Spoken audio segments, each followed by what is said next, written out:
Welcome to Wife Cheating Story. I hope you have an enjoyable and relaxing time listening. Let's get started. My wife's phone calls exploded like grenades in my home. One rumor, one whisper, and everything I cherished cracked open. No gentle confessions. Betrayal thundered through my mind with force. She and that teacher conspired in shadows, mocking my devotion. Desperation fueled me. I gathered clues, forging a vengeful arsenal. My fury nearly destroyed us all, but I pressed on. Escalating secrets, raging tempers, and a marriage hammered to dust. Yet amid wreckage, I found a new hand reaching out. Healing replaced fury, forging family bonds deeper than shattered promises. Before we begin, let me know where you're tuning in from down in the comments. And if you enjoy this story, don't forget to subscribe and turn on notifications so you never miss our next tale. I still remember the exact moment I fell in love with Rachel. We were 14, and I saw her across the bleachers at a middle school basketball game. My friend nudged me and joked I looked like someone had clocked me in the head. From that day on, every moment seemed to circle back to her, whether I was finishing my math homework or mowing Mrs. Carlson's lawn. Rachel was that sunshine always in my peripheral. By senior year, everyone knew Nicholas and Rachel were the star couple, destined to marry and make pretty babies. We did marry. People said we were too young, but it felt inevitable, like some storybook we were meant to write ourselves into. We rented a small apartment near the college where I studied computer science. Rachel was finishing up her nursing program at the time. We weren't rolling in money far from it, but the memories of those days have this bright golden tint, like everything was edged in possibility. Fast forward to now, I'm in my late 20s, and we own a modest 2-bedroom house in a suburban neighborhood that, until recently, felt like the perfect place to build a future. The outside is painted a pale blue with white trim, and Rachel insisted we hang flower boxes beneath every front window. She wanted them full of geraniums in spring, daisies in summer, and little evergreen shrubs in the winter. It was a small routine we both cherished planting, watering, replacing. Neighbors would wave from across their driveways, and I'd stand there like a man who had it all figured out. From the outside, we probably still look like the dictionary definition of happy couple. If you scrolled through my phone's gallery, you'd see pictures of us laughing on weekend picnics. Rachel in a bright sundress during a family barbecue. Me with an arm slung around her shoulders while we watched the sunset by the lake. And for years, that was my truth. I trusted this woman with everything I had. She was my best friend. I never once thought to doubt her loyalty. But for about a month now, something has changed. I can't put my finger on the exact day or hour it shifted, but subtle differences in our daily routine started piling up, one after another, like small stones forming a wall I couldn't see over. Rachel's phone used to lie around the house. Now she keeps it on her person. At first, I dismissed it as typical caution. Everyone's a little addicted to their devices. But then I noticed she'd power down the screen the minute I walked by. I'd ask if everything was okay, and she'd smile, but her eyes held this flicker of nervousness I'd never seen before. Her so-called girls' nights began cropping up on Wednesday evenings. She'd mention them almost in passing, with that breezy, "Oh, by the way, I'm meeting Carla at the new sushi place," or "Susan wants me to help her pick out a wedding dress," so I wouldn't think twice about it. Maybe I'm just naive, but I'd wave her off and wish her a fun evening, sometimes slipping her a 20 for a cocktail. If anything, I felt slightly guilty I'd be home tinkering with lines of code for my freelance gig or watching game highlights with a beer, oblivious to the world. I try telling myself it's all in my head. Rachel works at a local clinic these days, so she interacts with plenty of people. She's social and friendly, always has been, so the notion that something's off could be me overreacting. Yet every time I look in her eyes, there's a guardedness that wasn't there before. Occasionally, I'll make some teasing remark like, "You've become quite the party girl," and she'll laugh too quickly, hugging me tight but never responding to the actual question. It's a small detail, and maybe it wouldn't scare other men, but it scares me. Rachel was never one to hide anything. She used to share every mundane detail of her day. Now, she's got secrets in her smile. One Sunday, I found her rummaging through her purse for what felt like forever. She looked flustered, wouldn't tell me what she was missing. Finally, she claimed it was just a credit card, nothing worth worrying about. But her cheeks were flushed and her hands shook. I remember standing there, wanting to comfort her while something in my gut twisted. Of course, people evolve. Relationships can shift, I get that. I'm not expecting the honeymoon phase to last forever, but I do miss how we used to be. Mornings where we'd lie in bed a little longer just talking nonsense. These days, she's quick to hop up and get dressed. She says the clinic's understaffed, that patients need her early. I believed it the first few times. Now, I'm not so sure. There are times I almost wish I could ignore these changes, pretend everything's perfectly fine. But a persistent tension has wedged itself between us. The other night she came home late, nearly 9:30, saying she'd lost track of time. Her shirt smelled faintly of men's cologne, but not mine. I felt my entire body tense. I asked her about it, but she brushed it off with a laugh, said she stopped by a co-worker's going-away party. The co-worker was a guy, apparently. She shrugged it off, then changed the subject to what we might do for our summer vacation. It was so smooth, so disarming, that I almost forgot to be upset. I guess that's the real kicker. Rachel knows me. She knows how to coax me into dropping a subject if she flashes the right smile or dangles a plan to visit my folks at their lake cabin. She's using that knowledge now in ways that leave me unsettled. Last week, I started keeping a mental tally of her new habits. She's taking her phone to the bathroom and locking the door. She started texting more fervently at night, turning away from me. Even when she's physically here, I can sense she's somewhere else. Maybe I've watched too many suspense movies, but I can't shake the feeling that something is, well, wrong. Let me be clear. I don't suspect she's just drifting from me. I fear she's drifting toward someone else. The mere thought drips acid into my stomach, but each time I consider the idea, I feel a wave of guilt. Rachel has never cheated, right? She's the woman who once told me that honesty was the most crucial element of any relationship. Could she have changed so drastically? Part of me cringes at how cliched I sound. The suspicious husband checking the clock when she's out late. The fear that love can simply evaporate. But here I am, rummaging through receipts in our junk drawer, feeling like a detective in my own home. I found a gas station receipt from a town 40 minutes away, a place she has no reason to be. She said she was at a bookstore with Carla that evening. Carla, who lives in the complete opposite direction. I recall holding that piece of paper in my hand, feeling my heart knock against my rib cage. What am I supposed to do with that? Shove it in her face and demand an explanation? That's not me. I want to keep calm, gather my facts. Maybe there's an innocent reason for it. But maybe there's not. The uncertainty gnaws at me. For years I believed I knew Rachel inside and out. Now I'm wondering if I only knew the version she wanted me to see. I stare at our wedding photos, trying to reassure myself. In every shot, her eyes are bright, brimming with love. My father always said Rachel was the real deal, and my mother saw her as a second daughter. If I told them I suspect she's lying, they'd laugh it off. Everyone loves Rachel. She's the perfect nurse with the perfect smile.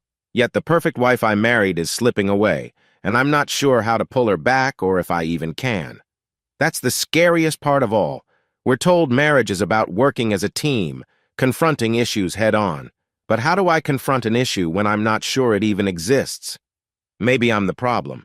Maybe I'm paranoid. Or maybe everything we have is about to shatter.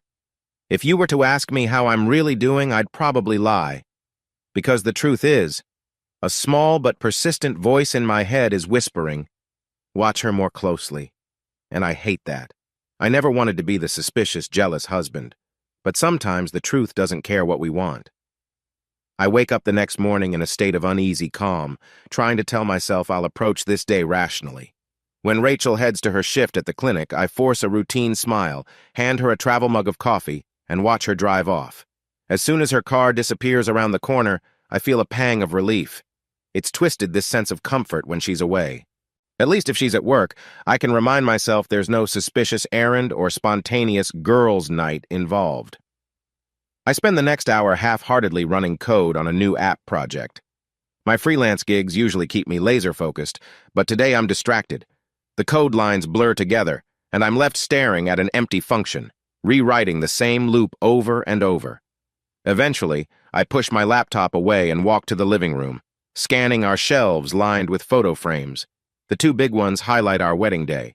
A bright June afternoon, Rachel in a simple lace gown, me in a navy suit. She's grinning like she just won a prize. And back then, I believed I had. I can't shut off my brain. I recall random conversations from the past few weeks that ended abruptly whenever I asked about her day, or how she locked her phone as soon as I sat down next to her. Then there was the time she said she was going to meet the girls at a new bar downtown, but I noticed no trace of perfume or lipstick, odd for Rachel, who usually fusses over those details. It's small, maybe not suspicious on its own, but it feeds my anxiety. My phone buzzes on the coffee table. It's a text from my older brother, Brad. "Hey, Nick, any chance we can catch the game Sunday?" Brad's always been the extroverted type, the kind of guy who can light up a room. Growing up, I looked up to him. He's the reason I ever tried out for the soccer team in high school. But I can't help noticing something strange in the last couple of months. He seems to be around Rachel a lot. She's always had a friendly relationship with him and with Ryan, our younger brother. But there's this new edge I can't quite place. Could be my imagination. I text Brad back with something vague about my schedule, then toss my phone aside. I head into the kitchen, rummaging through the mail. There's a credit card statement addressed to Rachel, opened. I glance at the transactions and see a charge from a boutique in the next town. She didn't bring home any shopping bags. So what did she buy? A gift for someone? Possibly. Lately, though, I'm hyper-attuned to these little financial oddities. Another line item shows a midday restaurant charge. The name is unfamiliar, some bistro I've never heard her mention. She never said she had lunch out that day. Of course, she doesn't have to report all her meals to me, but something feels off. My mind drifts back to that old detective series Dad used to watch on TV. The lead character would say, "Always trust your gut." As I stand here, I feel that weird twist in my gut again. It's telling me something's wrong. Maybe I should calm down, but I can't stop the suspicion from growing. I want to gather evidence, but I also feel guilty for snooping through her statements. If she's innocent, I'll look like an obsessed maniac. If she's not, then I have every right to know. When Rachel comes home from work around 5, her movements are guarded in a way I can't describe. She greets me with a quick kiss, too quick. Then she heads straight for a long shower, which she claims is because she had a rough day. I consider knocking on the bathroom door just to see if she's texting in there. The thought makes me cringe. I don't want to become that kind of husband. Instead, I fix us dinner spaghetti and meatballs. By the time she's out of the shower, I've laid everything out on the small dining table. She runs a towel through her hair, smiling at the food. "Thanks, babe," she says, casually checking her phone after setting it face down near her plate. We chat about random stuff. A big sale at the grocery store, how our neighbor's dog wouldn't stop barking last night. The talk feels superficial. There's no real warmth in it, like we're reading lines from a script. Midway through dinner, Rachel's phone buzzes, and she glances at the screen. Her expression flickers with that same anxious look. She stands abruptly. "Sorry, I need to make a quick call," she says, her voice tight. Without waiting for me to respond, she hurries to the living room. I overhear hushed tones but can't catch actual words. My appetite dissolves. At length she returns, forcing a smile. "That was Susan," she explains. "She's having a meltdown over wedding plans." The fact that her explanation feels so rehearsed bothers me more than the phone call itself. When was the last time I heard her have a relaxed conversation with Susan? Weren't they best friends in college? She claims they keep in touch daily, but I've never heard Susan's name this frequently. It's like Rachel's rotating excuses. Carla's personal drama, Susan's wedding fiasco, a co-worker's emergency. She can tell my mood's off. "Everything okay?" she asks, twirling her fork. "Fine," I lie. "Just thinking about a project deadline." She nods but doesn't probe further. I guess the old Rachel would have. She would have teased me out of my shell, forced me to share. Now she's content leaving me in my silence, or maybe it suits her to not have me question her. The rest of dinner passes in stilted conversation. Afterward, I volunteer to do the dishes while she disappears into the bedroom. Once I'm done, I pass by the bedroom door and hear the muffled sound of her phone again, as if she's responding to texts at lightning speed. My heart sinks. Over the next few days, these small signs compile into a tower of doubt. Avoiding intimacy. She claims she's exhausted from work. Anxious texting. Each time the phone vibrates, she leaps to check it. Jokes with my brothers. Sometimes Brad or Ryan drop by, joking with her in ways that feel overly familiar, but I swallow my discomfort. They're my family, so I try not to read too much into it. But once or twice, I notice her flinch if I walk into the room while she's chatting with Ryan. Then they both act like I caught them discussing my surprise birthday party or something. One evening, I poke my head into the garage, rummaging for a spare light bulb. I find Ryan leaning against the side of Rachel's car. She's next to him, gesturing as though she's finishing some story. They both freeze when they see me. Ryan coughs, scratching the back of his neck, muttering about how he was just helping Rachel check a weird noise under the hood. She nods, too enthusiastically. My mind flashes red flags, but I quickly clamp down on it. They're my brother and my wife. Why would I suspect anything? But that's the rub. I do suspect something, or I suspect someone. My thoughts are jumbled. For a moment, I question if it's Ryan. Then I remind myself not to be insane. They've known each other for years, always teased each other. Maybe it's nothing but a suspicious mind trying to fill in blanks.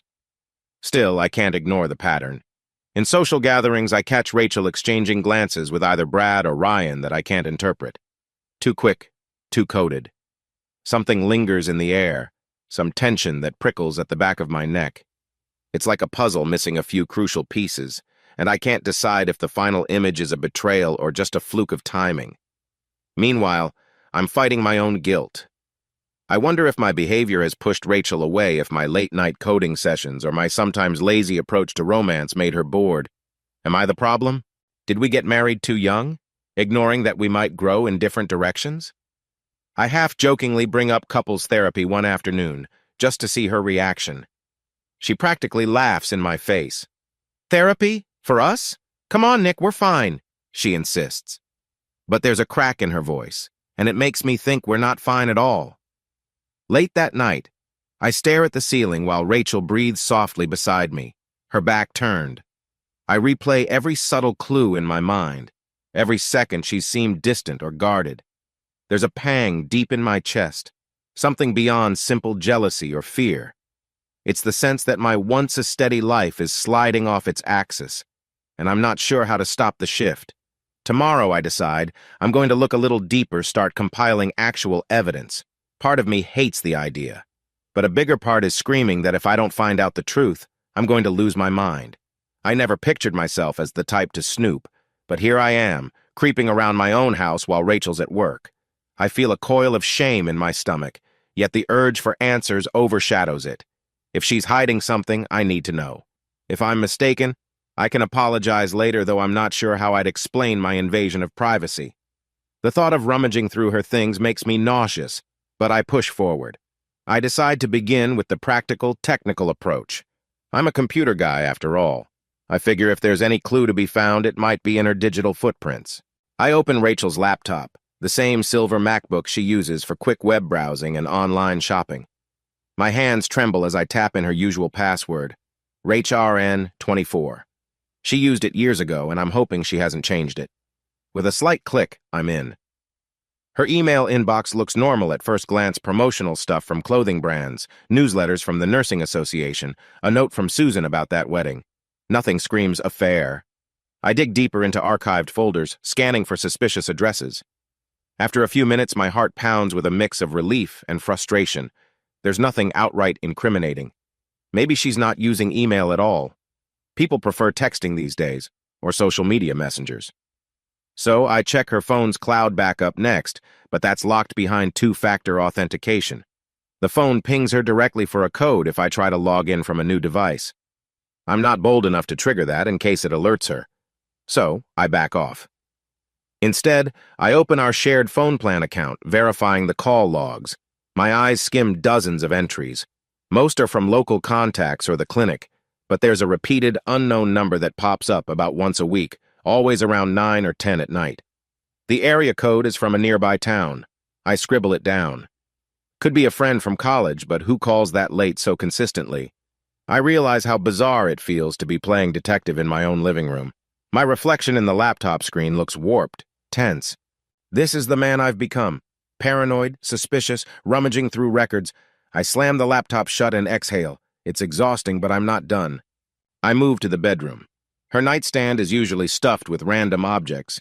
Pens, notepads, half-read paperbacks. None of that stands out. Then I remember the small wooden box she keeps in the closet, the one she sometimes calls her keepsake chest. I open the closet door and spot the box on the top shelf. Carefully, I lift it down and set it on the bed. I hesitate, reminding myself there's no turning back once I open it. But curiosity, or maybe desperation, pushes me. Inside, I find old photos, postcards, a couple of dried flowers pressed in a heavy dictionary, some letters from me when we were in college. My chest tightens at the memory of how romantic we used to be. Beneath those is a red envelope with no return address. My fingers shake as I slide out a piece of stationery. It's short, typed, and unsigned. Miss you. Can't stop thinking about that night. Let's plan another. X. No name, no date. But the postmark on the envelope is from 2 months ago. The letter is intimate yet vague. A wave of nausea rolls over me. Could it be from a friend who's messing around, or from a coworker who's flirting? The words "that night" burn into my mind. My vision blurs. If Rachel received this, why is it stashed here? She never mentioned it. If it's some inside joke, it's a cruel one. More likely, it's evidence. But I can't exactly wave it at her yet. I need context, or she'll just claim it's an old piece of spam or a random error. I replace everything carefully, trying to mask any sign I've been snooping. My heart hammers in my ears as I place the box back on the shelf and step away, shutting the closet door. The letter's existence sets me on edge. Could it be from an ex? Could it be from one of my brothers, of all people? The possibility doesn't even fully register. I just know something's not right. Suddenly, I think of the phone location logs. About a year ago, I installed a phone tracking app on our devices as a safety measure. Rachel agreed at the time, saying it was handy if we got lost or one of us lost our phone. We rarely used it, so I almost forgot it exists. If it's still active, I might glean some pattern from her recent whereabouts. I hurry to my desktop, logging into that old app. Sure enough, it still shows both my phone and hers on the map. I scroll through the location history for the past few weeks. Our house, the clinic, a few restaurants. That's all standard. But one address stands out. A place near a scenic overlook called Lover's Leap, about 30 minutes outside town. There's no reason for Rachel to go there. She's not a hiker, and the timestamps are late afternoons. My pulse spikes. The app logs at least 2 visits to that spot. The last one was just 3 days ago, the same Wednesday she claimed she was helping Carla pick out wedding shoes. I slump in my office chair, running my hands over my face. I've got a suspicious letter, an unknown phone number, and now location evidence of her trips to a secluded overlook. Everything points toward an affair. But do I have enough to confront her? Part of me wants to. The other part wants more undeniable proof, so she can't manipulate her way out of it. Torn, I glance at the digital clock in the corner of my screen. Rachel's shift ends soon. I close the app and try to steady my breathing. I tell myself I need a game plan. If I throw all this evidence in her face right now, I might get an explosion of denial or tears. I picture her furious, turning it back on me for snooping. Then I'd be the paranoid jerk who broke her privacy, and maybe that overshadowing guilt would blind me to the real issue. I recall Dad's old advice. Always keep your aces up your sleeve until you're sure you can win. He was talking about poker, but the principle is the same. If Rachel is indeed lying, she won't hesitate to lie again if it saves her. I shiver, feeling the weight of betrayal pressing in on me. Maybe the best approach is patience. I'll watch her patterns, track her phone. If she goes to that scenic overlook again, I'll follow. Face her on the spot, no excuses, because that's the only way I'll know for sure. The idea of physically catching her in the act makes my stomach twist, but at least it's undeniable proof. I hate how cold and calculating I sound in my own head, but I see no other path. She's forced me into this corner. Before I realize it, I've typed the unknown phone number into a search engine. No name pops up, just references to a burner phone or a pay-as-you-go line. Great. That alone screams secrecy. I walk to the bathroom, splashing water on my face. My reflection looks different tired eyes, tense jaw. I'm basically living a double life now. The polite husband who pretends everything is fine, and the suspicious investigator lurking behind every corner. Guilt and fury swirl in my gut, making me feel unsteady. I brace my hands on the sink, close my eyes, and take a few deep breaths.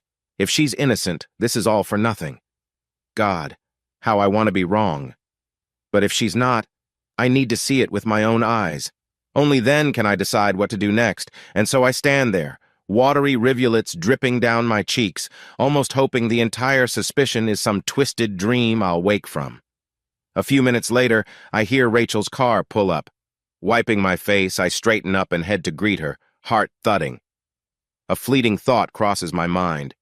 What if she's just as nervous right now, worried I'll discover everything? The possibility sets my teeth on edge. The front door opens. "Nick!" she calls. I step out with a careful smile, as if nothing in our world has changed. She returns that same guarded smile. And so the dance continues, a dance of unspoken secrets on her end and frantic speculation on mine.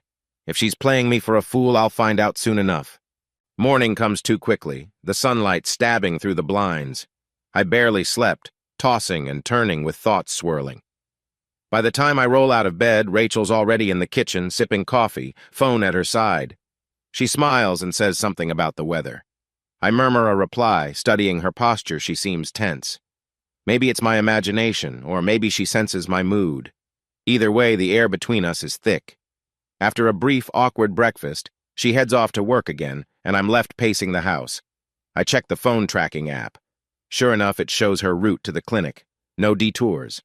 I close it, feeling half relieved, half disappointed that she's not giving me anything more yet. I decide I can't keep tiptoeing around, collecting clues. If I drag this out too long, I'll drive myself insane. So an hour before her shift ends, I text her, "Hey, can we talk tonight? Maybe grab dinner and catch up properly?" She replies with a simple, "Sure, you okay?" "Yeah, just want some time with you," I write back. Then I stare at the phone, my heart pounding. It's a small step, but it's the first time I've outright asked for a talk in weeks. If she's nervous, maybe that alone will tip her off. At 6, I pick her up outside the clinic in my car. She slides into the passenger seat, looking a bit flustered, her scrubs still on. "You really didn't have to come get me," she says with a quick laugh. "I could have driven myself." I shrug. Figured it'd be nice for a change. "How was your day?" She launches into a surface-level rundown of a busy day with patients. I keep driving, pretending to listen while my mind replays the letter and the location logs. My plan is to start small, gently push about her whereabouts and see how she reacts. We pull into a casual diner, one of those places with vinyl booths and checkered floors. Usually, we both love it. I guess it reminds us of simpler times. Today, though, it feels like a stage for a confrontation. Once we're settled in a booth, we order our usual. A cheeseburger for me, a grilled chicken wrap for her. The waitress knows us by name, which only amplifies the sense that we're a regular couple with a regular life. If only. She sips her soda and tilts her head, giving me that bright gaze. "So, what's up? You've been quiet lately, and now you're taking me out to dinner midweek?" She tries to sound playful, but I hear the tension beneath it. I clasp my hands together on the table. "I just wanted to talk about how things have been. Feels like we've been missing each other a lot." That's an understatement. Rachel takes a slow breath. "I know. I've been busy at the clinic, picking up extra shifts. We can't all work from home, you know," she jokes half-heartedly. Her phone buzzes on the table and she flips it face down. My stomach tightens at the gesture. I nod. "Right. But well, these girls' nights and weird hours, I just wonder if everything's okay with you." The moment I say it, her eyes flicker. "What do you mean?" she asks, forcing a casual smile. "Carla's going through some stuff with her fiancé, so I've been helping. And you know Susan's wedding is in meltdown mode. Nothing big. I'm fine, Nick." "Are you sure?" I lean in slightly.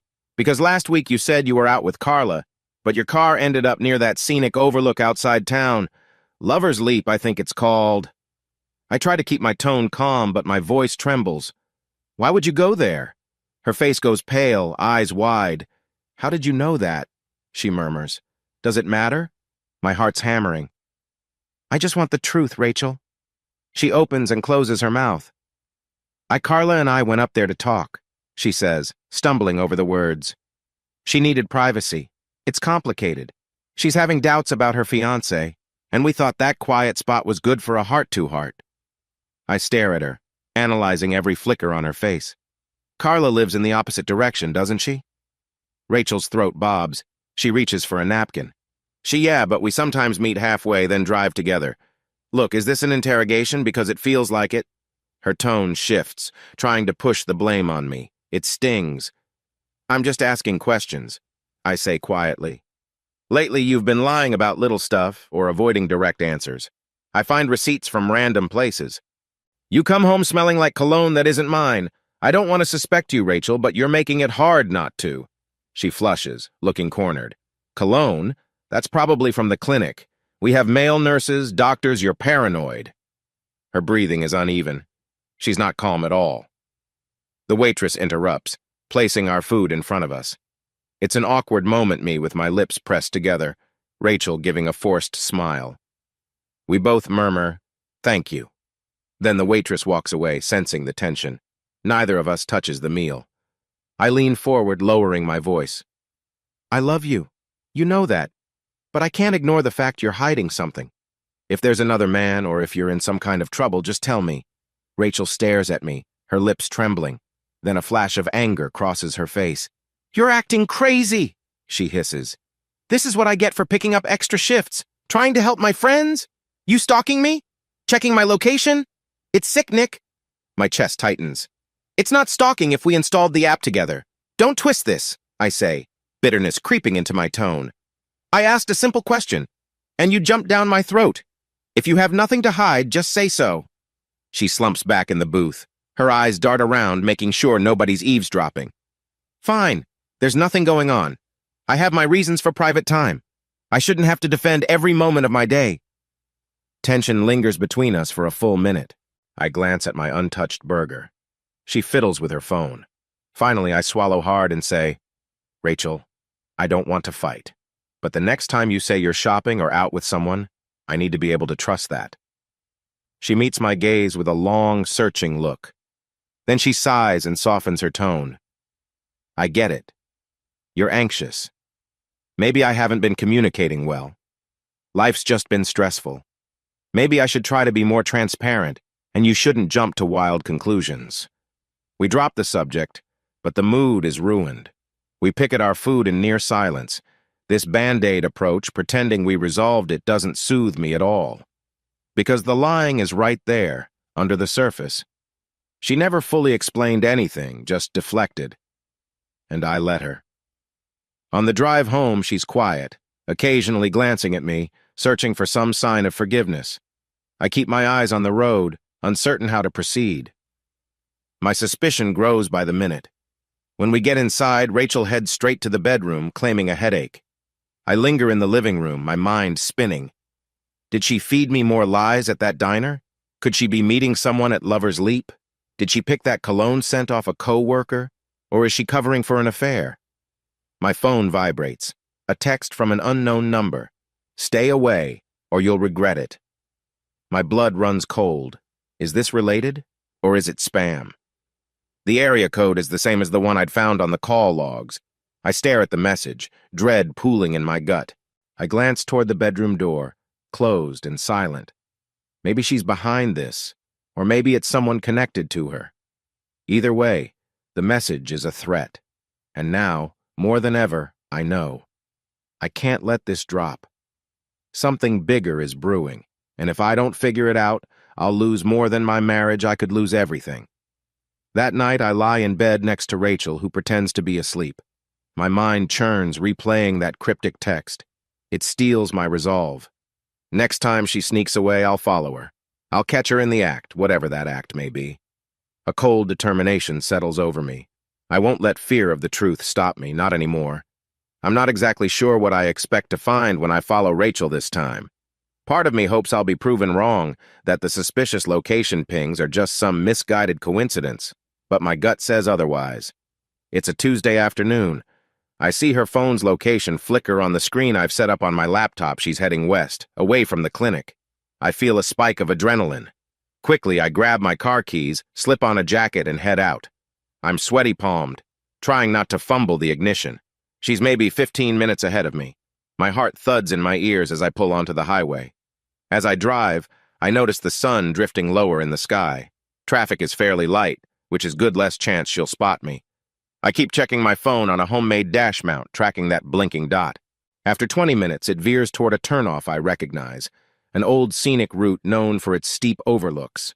The road sign reads Lover's Leap in chipped white paint, pointing up a winding hill. My stomach turns. Rachel's dot stops for a bit at a patch of road that deadens by a gravel clearing. I kill my headlights before I get too close, worried I might tip her off. Finally, I roll to a quiet stop behind a stand of pine trees. The area is deserted except for one parked RV. I freeze. My brothers Brad or Ryan sometimes rent or borrow an RV for weekend trips. A wave of dread hits me. Could that be theirs? Climbing out of my car, I keep low and move toward a rocky outcrop, using the tall grass and shrubs as cover. The chill in the mountain air makes me shiver, but it's not just the temperature. My heart hammers so loudly I wonder if they can hear it. Each step I take feels heavier, like I'm wading through wet cement. When I'm close enough, I recognize the RV's side decals, a faded mountain mural and partial license plate that matches Brad's usual ride. Blood rushes to my cheeks. Why would Rachel be here, alone with one of my brothers? My mind scrambles for a benign explanation, but nothing lands.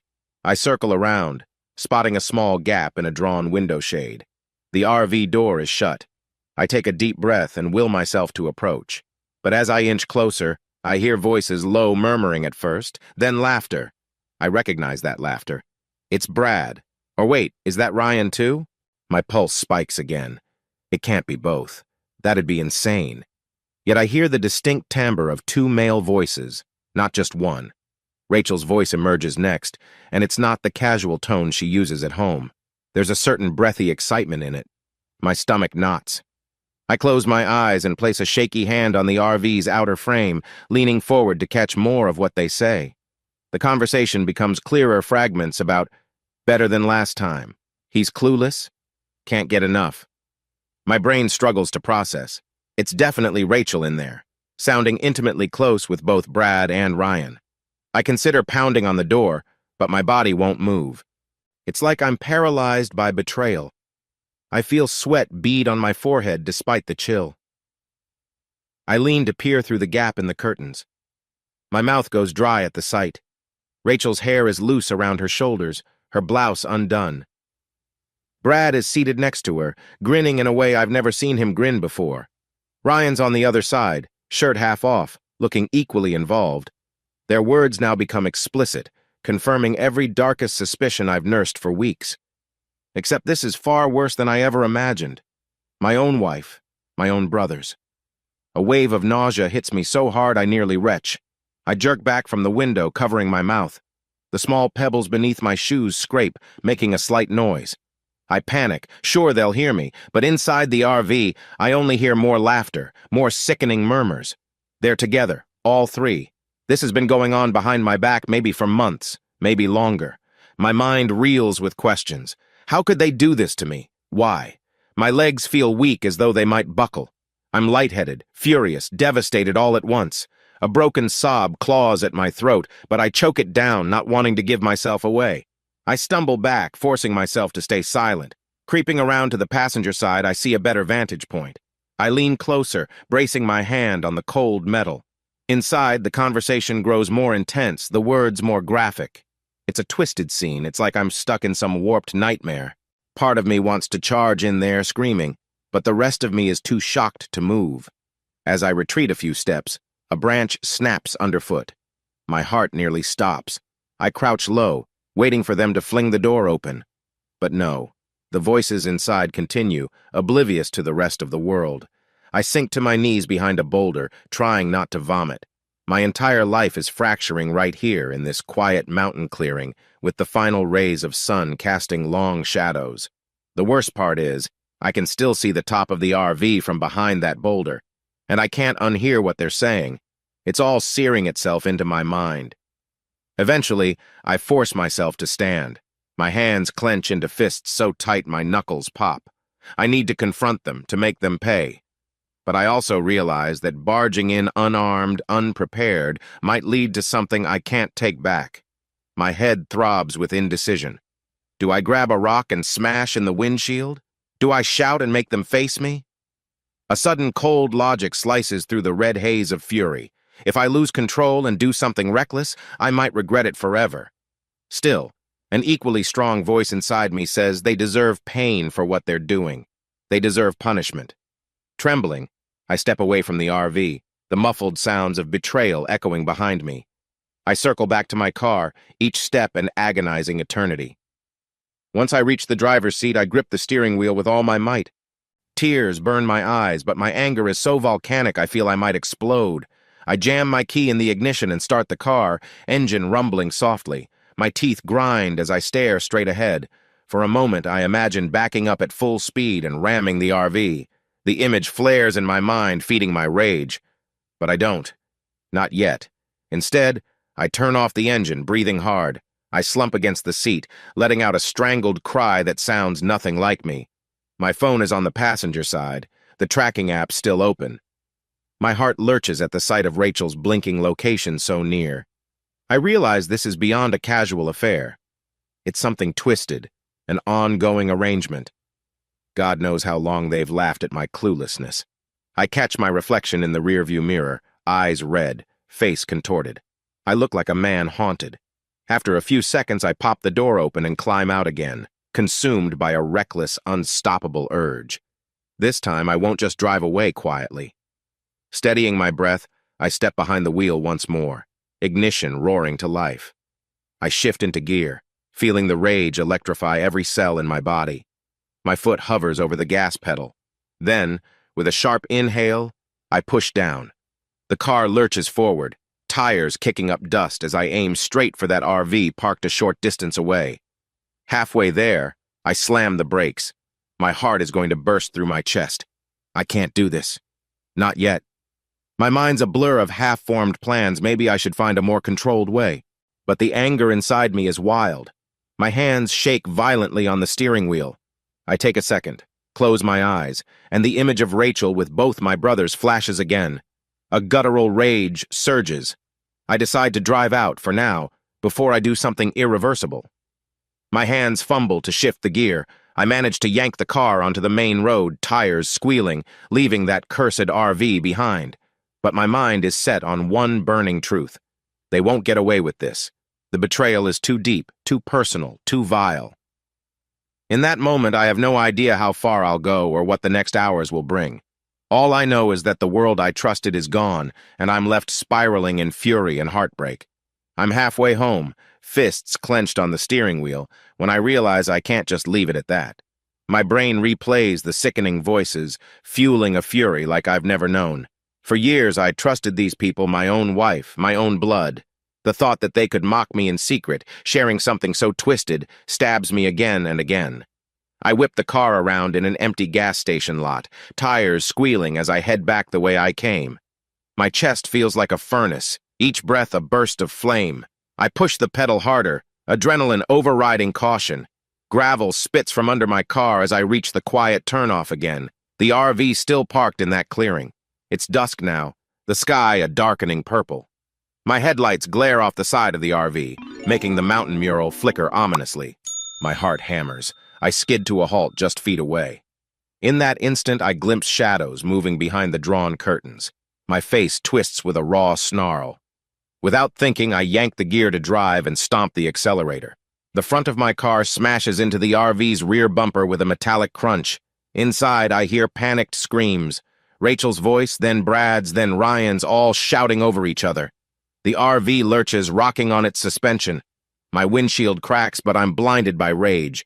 I back up, wheels spinning, then ram it again. Another jarring impact. I'm not aiming to kill them, at least not consciously, but I want to see them suffer, even if it's just a taste of the betrayal they inflicted on me. Metal screeches, and the RV jolts closer to the cliff's edge. My foot slams on the brake.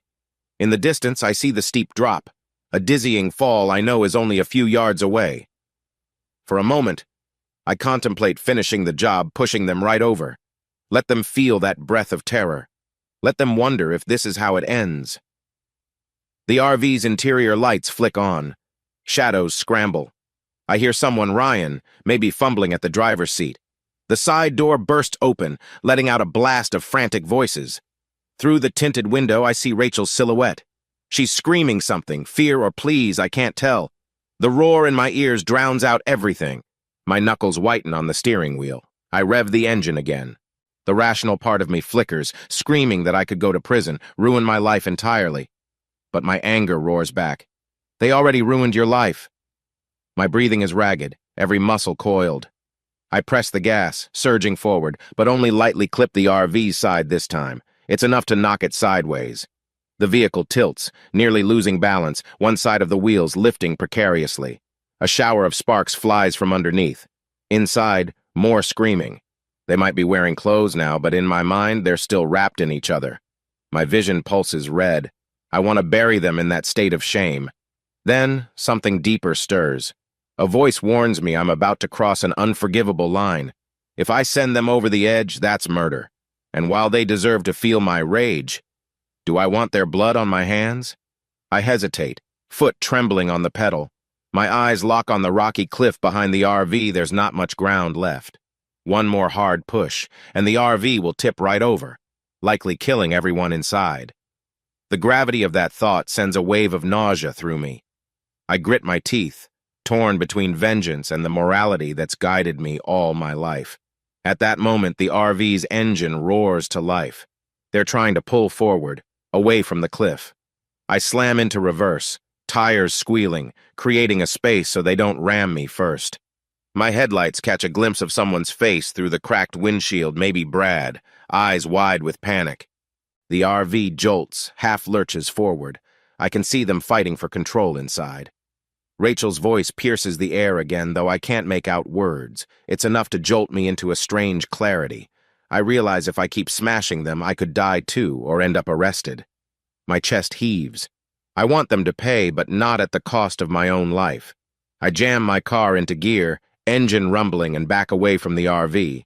Every fiber of me is blazing with hatred, but I pull back, forcing the car around in a tight arc until I'm facing the slope leading back to the main road. Before I speed off, I glance in the rearview mirror. The RV is half wrecked, perched dangerously near the edge, angled in a way that can't be safe. Part of me wants to watch them struggle, but an even stronger part insists I vanish before this chaos devours me. I peel out, gravel flying behind me. My chest clenches with the weight of what I've just done. My mind flickers with images. The shattered look on Rachel's face, Brad and Ryan stumbling, the RV careening. I fight the urge to turn around and check if they're okay. Maybe I want them to live with the fear that I could come back at any moment. Or maybe I'm just too angry to care about their well-being.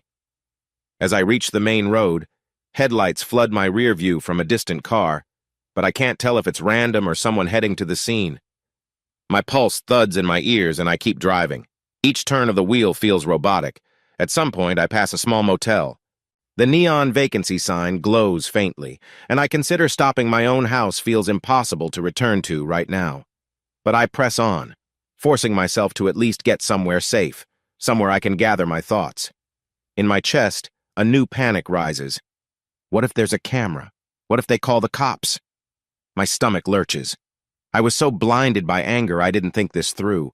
If they report me for attempted vehicular homicide, do I have a defense? My mind races, but the rage inside me hasn't fully died. I keep hearing Rachel's moans in that RV, the lewd remarks from my brothers. The memory ignites my fury all over again. I flick on the radio, searching for a distraction, but every station is static or some generic pop song. Nothing quiets the storm in my head. Eventually, I turn it off and drive in silence, the only sound the engine's low hum and the whistling wind outside. After what feels like an eternity, I pull into a vacant parking lot behind a closed diner. My breathing is rapid. I kill the engine and lean back in my seat, staring at the starless sky. My body trembles, hands still wrapped tight around the steering wheel. Did I really just ram an RV with my wife and both my brothers inside? Yes. Yes, I did. And I nearly pushed them off a cliff. I exhale shakily. Part of me regrets not finishing it, but a bigger part is horrified at how close I came. I'm not a murderer, or at least I never thought I was. My moral compass might be skewed at the moment, but I'm not sure I could have lived with the aftermath of killing them, no matter how monstrous their betrayal. I take out my phone, half expecting furious messages from them. Nothing. My screen is empty, as though the world paused. The stillness only sharpens my sense of isolation. I feel tears sting my eyes again. I want to scream, or punch something, or curl up and vanish. But I can't do any of those things. So I sit, letting the anger simmer, letting the betrayal sink deeper. What I do know is that from this moment, everything changes. I can't look at Rachel or Brad or Ryan the same way. If they're not dead, they're at least terrified, seeing me in a whole new light. Maybe that's good. They should fear me. They ripped my heart out. I let out a shuddering breath. My life has just flipped upside down, and the only clarity I have is that I'm not going to just roll over and accept this. They'll face the consequences somehow. But first, I need to figure out my next move. I end up at a budget motel an hour later, the kind of place with flickering fluorescent lights and an ice machine that's perpetually broken. By the time I collapse on the flimsy mattress, my mind is a raw mess. Sleep is elusive. Images of the RV, half dangling at lover's leap, flicker every time I close my eyes. I'm pinned between guilt and fury, uncertain which way's heavier. Morning comes with a dull ache behind my temples. I check my phone, still no calls or texts from Rachel, Brad, or Ryan. That might mean they're lying low or biding their time. My stomach churns at the idea of them planning some story for the police. Am I going to be ambushed by cops any second now?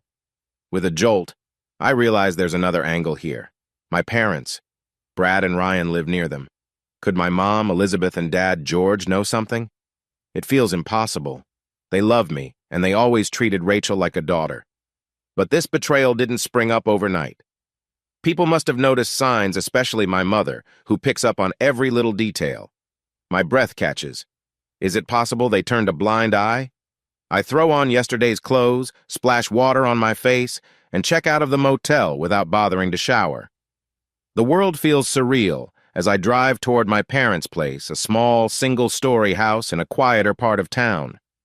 Their lawn is meticulously trimmed, with roses Mom fusses over. I pull up to the curb, hands tense on the wheel, uncertain how to approach them. But I can't hold back. I need answers. When I knock, Mom answers in her robe, hair pinned back. Her eyes go wide. "Nicholas? Honey, is everything okay?" She glances behind me, like expecting Rachel to appear at my shoulder. I swallow hard. "We need to talk, now." My voice sounds rough. She steps aside, worry etched on her face, and lets me in. My father is in the kitchen, sipping his morning coffee, still in pajamas. "Nick?" Dad sets the mug down. "You look upset. You want coffee or anything?" My jaw clenches. "No." I take a breath to steady myself, but the words tumble out in a furious rush. "Did you know? About Rachel, Brad, and Ryan? Did you suspect anything?" Mom pales. Her gaze flicks to Dad, who looks equally alarmed. I don't, what are you talking about?" she stammers. I slam my hand on the dining table, making them jump. "Don't play dumb. I caught them. All three. Last night." My voice cracks with emotion. They've been carrying on some twisted thing behind my back. My father's face goes ashen. Mom clasps her hands. "Nicholas, please, calm down. I had suspicions something was off with Brad and Rachel, but I didn't know Ryan was involved. I swear." My stomach tightens. "You suspected, and you said nothing?" My voice trembles with betrayal. "How could you keep quiet? That was my wife." Dad exhales shakily, stepping forward. "Son, it's not that simple. We didn't want to jump to conclusions or accuse them without proof. Your mother noticed them being close, but we hoped it'd stop or that we were just misreading signals." I stare in disbelief. "Hoped it'd stop? You saw your own sons messing around with my wife, and your solution was to hope it fizzled out." My tone drips with disgust. Mom's eyes well with tears. "We tried talking to Brad privately once. He brushed it off, said we were overreacting. Then we told Rachel we sensed tension. She insisted everything was fine." Her voice breaks. "I didn't know Ryan was oh God." I pace the living room, raking my fingers through my hair. "You didn't think to warn me? Even a hint?" Dad's shoulders slump. "We thought we might be wrong, or that you already knew and were handling it. We never imagined it was this." A bitter laugh escapes me. "Well, guess what? It's worse than you can imagine."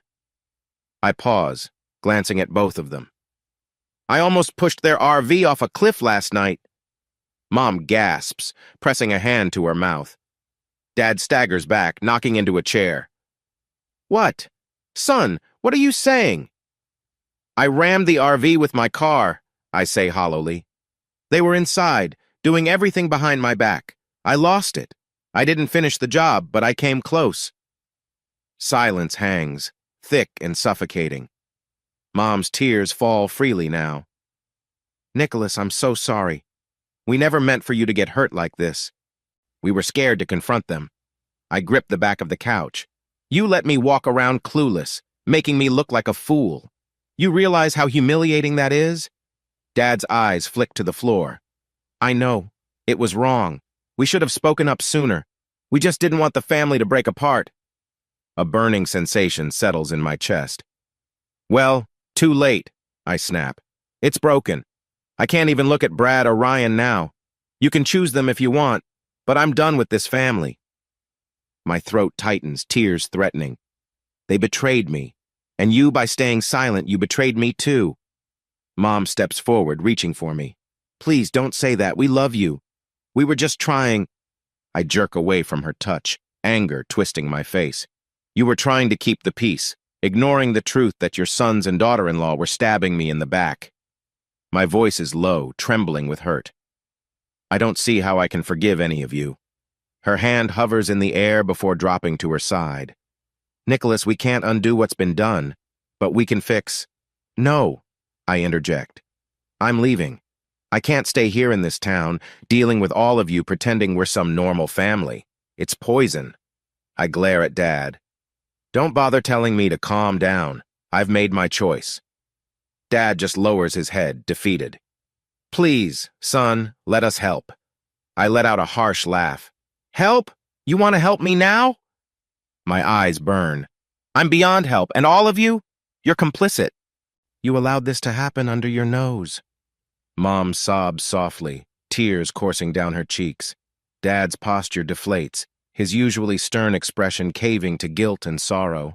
A small part of me feels pity. This is obviously killing them, but the betrayal still outweighs any empathy. I can't find it in me to comfort them. I walk to the door and yank it open. Goodbye. My voice is hollow. I step outside without looking back. The sun's morning light feels mocking, too bright for a day so dark. Sliding into my car, I slam the door. I notice my hands shaking. For a second, I consider driving somewhere quiet to scream. My phone buzzes. I glance at the screen. A text from Rachel, unread. My stomach churns, but I don't open it. Instead, I shove the phone face down in the passenger seat and peel away from my parents' house, leaving skid marks on the asphalt. My mind circles one unyielding truth. I've lost my wife, my brothers, and the trust of my parents all in one savage blow. I spend the rest of the day in a haze, drifting through town with no real plan. My phone rings a few times, presumably from Rachel, maybe from Brad or Ryan. Each time I let it go to voicemail. Night approaches, and I'm exhausted, running on nothing but heartbreak and rage. I park on a deserted side street behind a shuttered hardware store, leaning my seat back to rest my eyes for a moment. That's when headlights wash over my windshield. I tense, half expecting it to be the cops, but no. It's Rachel's SUV pulling up behind me. She climbs out, face drawn and pale. In the faint glow of a street lamp, I see her wearing a hoodie and leggings, hair in a messy ponytail. She knocks on my window, eyes wet. I stare at her through the glass, feeling my hatred spike. My body is stiff as I crack the window an inch. She pleads, voice trembling, "Nick, please let me talk to you." Her breath fogs the glass. Reluctantly, I unlock the door, pushing it open a fraction. She steps back enough for me to get out. We stand there in the dim light, an awkward distance between us. "You followed me?" I ask coldly. Her eyes flick down. "I've been calling you. You never answered. I asked your parents where you might go. Then I saw your car. Please, just hear me out." Part of me wants to shout at her to leave, but I can't move, can't speak. I just stare at her, a swirling mix of anger and heartbreak surging inside me. She hugs herself as if the night air is too cold. "Nick, I'm so sorry. I know that doesn't begin to fix this, but I need you to know I never meant to hurt you like this." I scoff, bitterness dripping from my tone. "Never meant to hurt me?" You were with Brad and Ryan, my own brothers. How does that happen by accident? Tears well in her eyes. It started a while ago. Brad and I messed around when we were younger back in high school before you and I got serious. Then it sort of reignited. I know it's twisted. Then Ryan got involved later. I don't even know how it escalated. It just did. She chokes up. We never wanted you to find out this way. Blood pounds in my ears. You all played me for a fool, laughing at me behind my back. Did you get a kick out of that? Her face contorts in agony.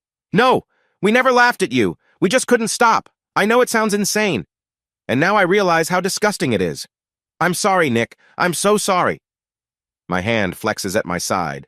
Sorry doesn't erase what you did. She steps closer, tears streaming down. I love you, Nick. I do. But there's a history with Brad, and it got tangled. Ryan, I don't even know how to explain his involvement, but it was like I was in some trance. Please, don't come near me, I spit, stepping back as she reaches out. My eyes sting.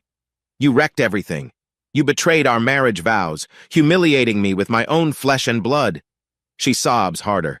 I know. It was a terrible mistake, multiple mistakes. Nick, let me make it right. I'll do anything. Therapy, counseling, whatever it takes. You and I can fix this. Fix it? A bitter laugh escapes me. You think there's a fix for the image of you and my brothers in that RV? I shake my head, voice trembling. I don't want you, Rachel. Not anymore. Her face crumples. Please, we can figure this out together. I'll never speak to them again. I interrupt, voice low. Stop. Just stop. My jaw locks. I slip my wedding ring off my finger, the metal cool against my skin, and hold it up. She watches, horrified, as I drop it at her feet. We're done. She lets out a ragged cry, dropping to her knees, trying to grab the ring. I take a step back, feeling tears burn in my eyes. My voice shakes. You made your choice. Now I'm making mine. My throat feels raw. I'm leaving this town, leaving you and them. Don't follow me. Rachel clutches the ring, tears staining her cheeks. Nick, I love you. I'm begging you. Don't do this. I swear I'll spend my life making it up to you. I stare down at her. For a moment, I glimpse the woman I married, the sweet girl who once promised me forever. Now she's a stranger kneeling on cold pavement, ring in hand, tarnished by betrayal. My heart throbs with a mixture of anguish and fury. Quietly, I open the car door. Go home, Rachel, or go to them. I don't care. My voice cracks. I don't want to see you again. She looks up, expression twisted in despair, but I have nothing left to say. I slide into the driver's seat and slam the door shut, locking it. She scrambles upright, pressing her hands to the window, but I avert my eyes as I start the engine. Her muffled pleas follow me as I peel away, leaving her silhouette shrinking in the rearview mirror. A wave of finality washes over me, the ring gone from my finger. Everything I built with Rachel is ashes. My rage still simmers, but now a hollow emptiness looms. The next steps of my life feel like a black void, yet one thing is clear. I can't stay here in this web of deception any longer. As I disappear into the night, headlights off, an unsettling calm settles over me. Maybe it's acceptance or maybe numbness. Either way, I know I'm done with all of them. Wherever I go next, I'll be going alone. I drive until my eyes can barely stay open, drifting past farmland and skeletal trees under a moonlit sky. My thoughts are a tangled mess of betrayal and rage. After hours of aimless travel, I spot a flickering vacancy sign in front of an old roadside lodge called Ridgeway Pines. Looks half abandoned, but I'm out of options. I park around back, near a row of sagging pine trees, and enter a cramped lobby lit by a single yellow lamp. A bored-looking clerk, maybe in her 40s, glances up from a gossip magazine. Need a room? She asks, her tone as dull as the sign outside. Yeah, just for a few nights, I mumble, pulling out some cash. I'm too rattled to make small talk. She hands me a key attached to a plastic fob with a faded number 12. I thank her and shuffle down the hallway. My room is plain. A single bed with mismatched bedding, a scuffed dresser, and a tiny TV. There's a stale odor of mothballs and cleaning spray, but I don't care. It's quiet, out of the way, exactly what I need. The moment the door shuts behind me, I slump onto the bed, tension draining from my muscles. Then the memories flood back in horrifying detail. Rachel's tearful pleas, my father's defeated face, and the twisted scene of her with my brothers. I feel sick, but I refuse to let exhaustion win yet. There's a single chair in the corner with threadbare upholstery. I drag it to the small writing desk. Taking out a battered notebook from my backpack, I flip to a fresh page. The overhead light casts a harsh glow, perfect for the clarity I'm seeking. I press my pen down, scribbling a list. Financial ways to hurt them in their wallets. Reputation exposing them publicly, humiliating them. Legal any potential charges I can pin on them. Final option if everything else fails.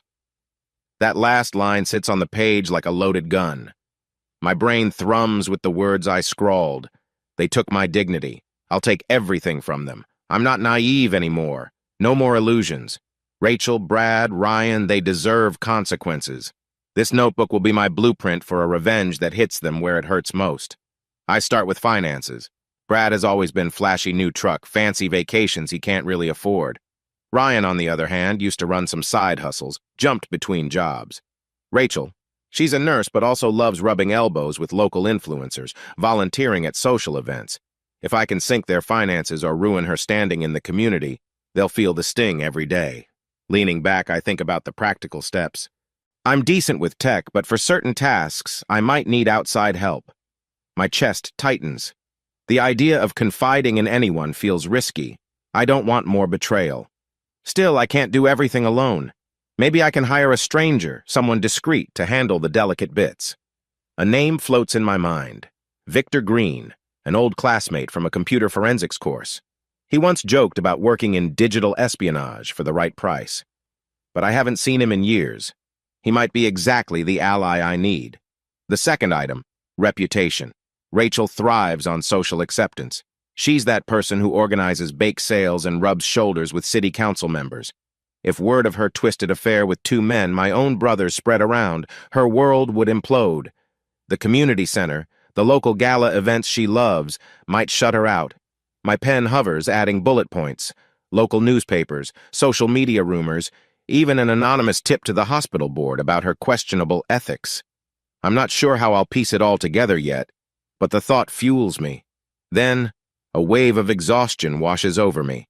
The reality of what I'm planning is heavy, a moral weight pressing on my chest. I swallow it down.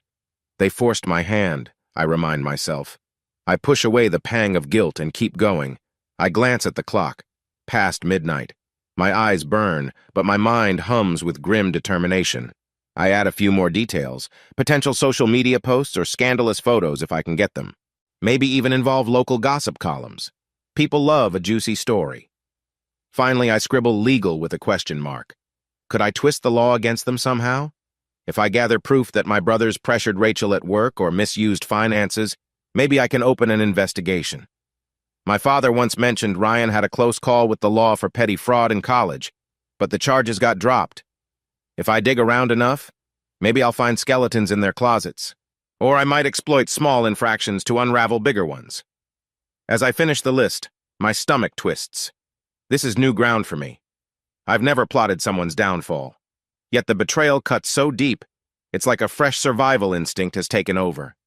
Setting the pen aside, I rest my forehead against the desk. There's no turning back.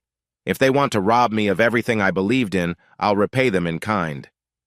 Eventually, I drag myself to the bed, fully clothed, and stare at the ceiling. My phone vibrates some random spam text, or so it claims.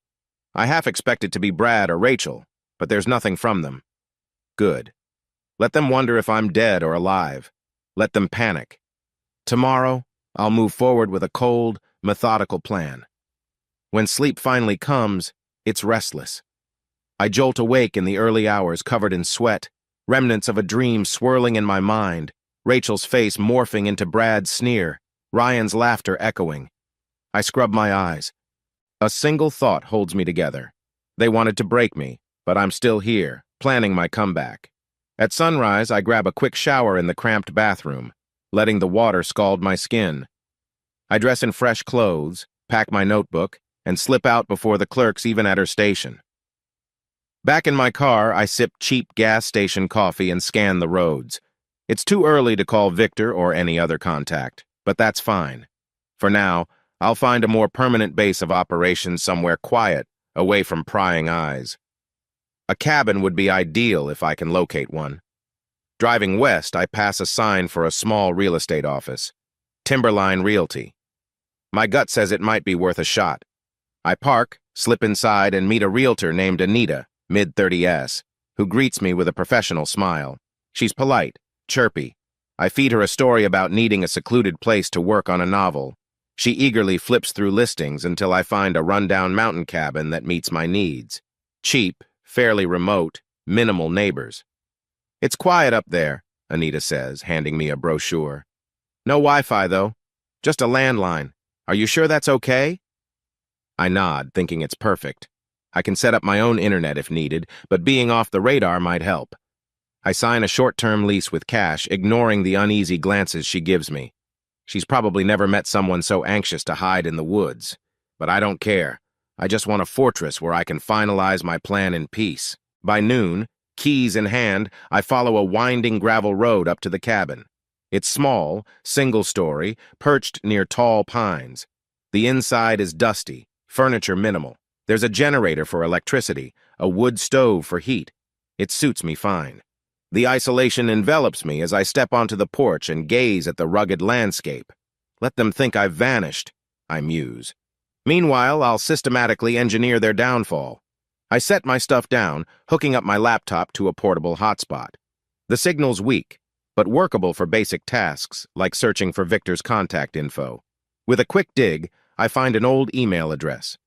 Perfect. My next step: arrange a meeting with him in a neutral spot, test his willingness. If he's half the renegade tech genius I remember, he'll jump at the chance for undertheatable work. Before I type the email, I take a moment, glancing around the silent cabin.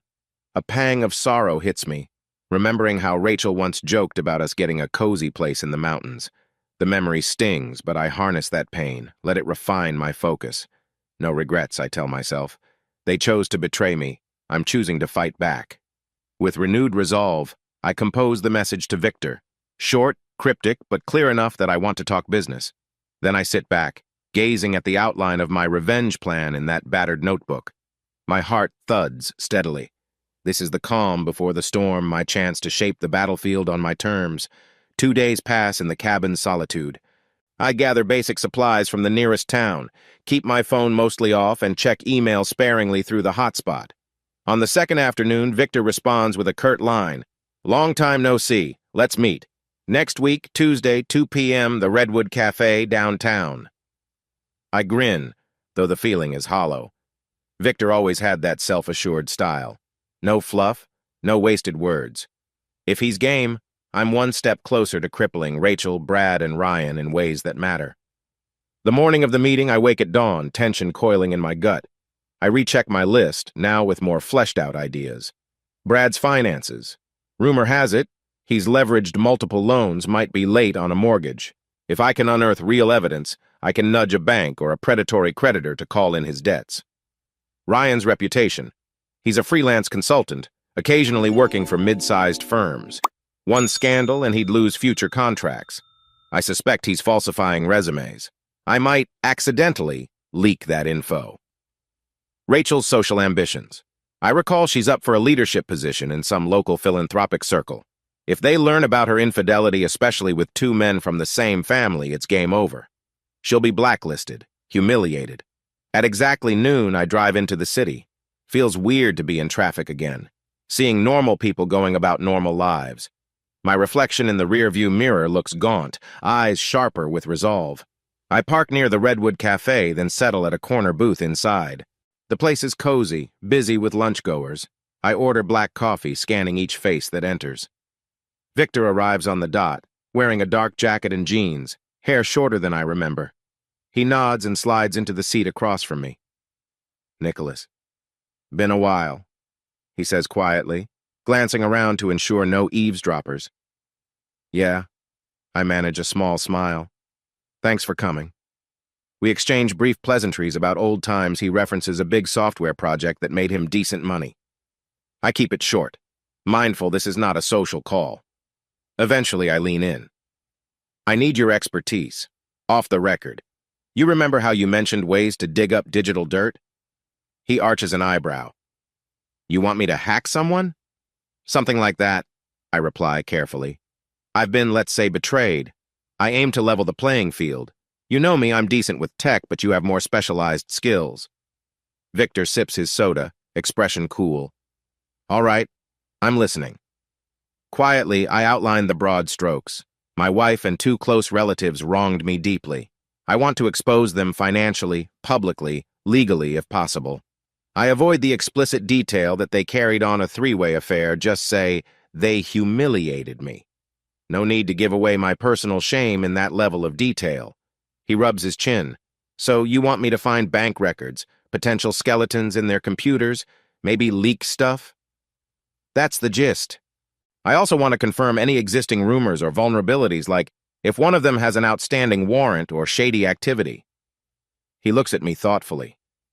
All right, man, I can try. But you know, it's not cheap. And if the data's well guarded, it could be risky. If you're looking for phone hacking, hidden accounts, stuff like that might involve crossing a few lines. He shrugs. You sure you're up for it? A flicker of hesitation tugs at me. This is a path with no return.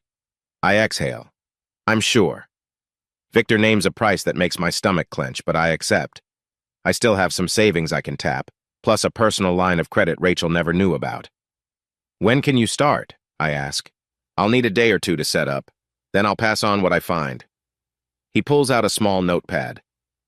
Give me full names, any relevant addresses, phone numbers, social media links. I comply, scribbling the details for Brad, Ryan, and Rachel. And your contact? I hesitate, then offer a burner phone number I purchased at a convenience store near the cabin. Text me updates there. I'll respond when I can. Keep it minimal, coded references. My heart pounds. I never thought I'd talk about coded references in my life. But here I am. He gives a half smile. You've changed, Nick. I meet his gaze, unblinking. Yeah, life does that. We exchange a nod. He pockets the info, finishes his soda in one long gulp, and heads out. I remain, paying for our drinks, letting my mind churn. After lunch, I park in a shady lot near the city's library. No point returning to the cabin yet. My next move is to do some real-world reconnaissance. I recall Ryan's typical haunts for coffee or co-working spaces. If I track him, maybe I'll glean more about his current projects or personal life. I can't rely solely on Victor's digital approach. So I drive around, checking out a few spots with my baseball cap pulled low. I don't spot him, but I do see flyers for a weekend tech conference. That's exactly the sort of place Ryan might attend. I pocket the idea, might stake it out if needed. Later, as dusk falls, I park near a quiet bar that used to be Brad's favorite. Through the window, I see a thin crowd. No sign of him, but I overhear 2 men outside discussing local car dealerships. One mentions Brad's name as a pushy salesman who left under suspicious circumstances. My ears perk. If Brad's been job hopping, that might be a clue. I slip away before they notice me eavesdropping. Back at the cabin, my phone remains silent. I light the wood stove and warm my hands, the crackling embers a stark contrast to the neon city glow. My battered notebook sits on the small table, fresh pages awaiting new intel. I reflect on the day's progress. It's not a lot, but it's a start. If Victor uncovers something significant, I can push the wedge deeper. A faint wave of doubt washes over me. Am I letting hatred consume me? Then I remember the RV, the betrayal, the heartbreak. I need them to suffer consequences. Another memory surfaces of Rachel in tears, begging for another chance. My fists clench at the thought. No turning back now. I have to see this through, for my own peace of mind if nothing else. Staring into the fire, I remind myself that this isn't about petty revenge. It's about justice. They tore my life apart without remorse. They lied and humiliated me. If I just fade away, they'll move on, unscathed. My lips press into a thin line as I picture them carrying on their days, maybe even laughing about me. No, this ends on my terms. Sleep comes easier tonight, lulled by the sense of purpose. By morning, I'll be back at my laptop, ready to chase down any leads Victor sends. Step by step, I'll build the trap that ultimately makes them realize you can't destroy someone's life and walk away free. 3 days later, I'm hunched over my laptop in the cabin's modest living area. The morning sunlight filters through the dusty window, illuminating half-unpacked groceries on the floor. I hardly notice I've been absorbed in the flurry of messages from Victor, each cryptic text a puzzle piece. He's found plenty. Brad defaulted on 2 minor loans. He's been dodging calls from lenders. Potential repossession looming for a pricey SUV he financed. Ryan left a trail of questionable references on job applications, including some he faked. Possibly used a stolen identity to secure a short-term contract once. Rachel has a squeaky clean digital presence overall, lots of philanthropic mentions, photos at charity events, but ironically, a few hush-hush online groups might hold secrets about her extramarital tastes. I note each detail in my battered notebook, tapping a pen against my teeth. The key is deciding which angles to exploit first. The financial sabotage route for Brad is straightforward. If I can tip off the right people, maybe send anonymous packages to the lenders with proof of hidden assets, or that he's lying about his payment capacity, they might take swift action. I see a scenario where Brad wakes up to find his prized SUV towed away, repossessed in front of the neighbors. The image makes me almost smile. Ryan's resume lies could be his downfall. One well-placed whistleblower email to a current or prospective client might unravel his entire operation. If he's truly used stolen info, that's legally explosive. He could face charges or, at minimum, lose any contract he's lined up. I can practically taste the panic he'd feel when everything collapses. Rachel is trickier, but I suspect humiliating her publicly will cut deepest. She's about to campaign for a seat on a local philanthropic board that coordinates events in town. If the board members learned of her twisted entanglement with my brothers, they'd likely shut her out. But how to expose that without tying it back to me? Maybe an anonymous letter or a tip to a local gossip blogger known for salacious news. I rub my temples, acknowledging the emotional war I'm waging. Part of me still stings from the heartbreak. Another part has gone cold, methodical, channeling the pain into precise strikes. I also consider the mental toll on me. My nights are filled with nightmares, replays of that night at Lover's Leap. But each morning I push forward, determined to see them fall. As midday arrives, I finalize a string of emails from a newly created account. The first is to a contact at Heritage Finance, the bank that extended Brad's loan. I phrase it as a concerned citizen. I believe Mr. Brad L. is misleading you about his assets. Here are screenshots indicating multiple missed payments on other credit lines. Please investigate. I attach documents Victor found. Another email goes to a known local car repossession agency. The third email is aimed at a small blog that hunts local wrongdoing. Look into Brad L. if you want a juicy scandal about unpaid debts and shady deals. After hitting send, my heart thumps. This is how it begins small jabs that build into a knockout. Next, I craft a memo to an HR department I suspect is reviewing Ryan for a contract. Ryan L. might be employing fraudulent references, I write, attaching the questionable files. I pretend to be an anonymous colleague who stumbled on the truth. The adrenaline rushes through my veins. I can almost envision Ryan's face when he gets the call that his job offer is on ice. Rachel's piece calls for a heavier hand, but I start small, too. I send an anonymous note to the philanthropic board's coordinator, Mrs. Garrity, a conservative older woman rumored to despise scandal. The subject, potential moral conflict with Rachel T. I outline alleged extramarital affairs and mention rumors swirling. You may want to do a thorough background check before placing her in a leadership role, I conclude. My fingers tingle as I press send. Standing up, I pace the cabin, the old floorboards creaking. The sabotage is in motion, a series of invisible threads I've woven, each set to tighten around them. I imagine their confusion as calls come in, as deals collapse, as opportunities vanish. Will they suspect me? Probably. But with luck, I'll cover my tracks enough that they can't prove anything outright. Toward evening, I'm stirring a can of soup on the cabin stove when my phone lights up with a new text from a number I don't recognize. The message reads, "Stop. You're making a mistake. We can still fix this." My heart seizes. Must be one of them. Maybe Brad, maybe Ryan, maybe Rachel. I don't respond. Instead, I place the phone face down, ignoring the swirl of anger it triggers. Let them sweat, let them realize their world is crumbling. The next day, I drive into the nearest town to check the local library's free newspaper archives. My chest tightens. I half expect some mention of them in the headlines, but it's too soon for that. Still, there's a community board with flyers. One of them is for a big charity dinner next week. Rachel's name is listed as a planning volunteer. I wonder if my note to Mrs. Garrity has circulated yet. If so, Rachel might find herself quietly uninvited.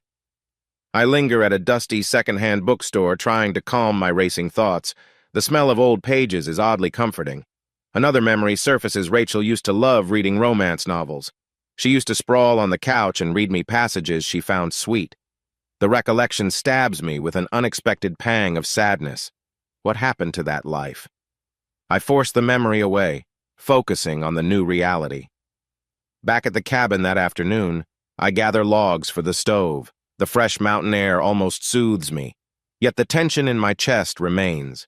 I can't fully relax until I see actual fallout. I want confirmation that they're falling apart.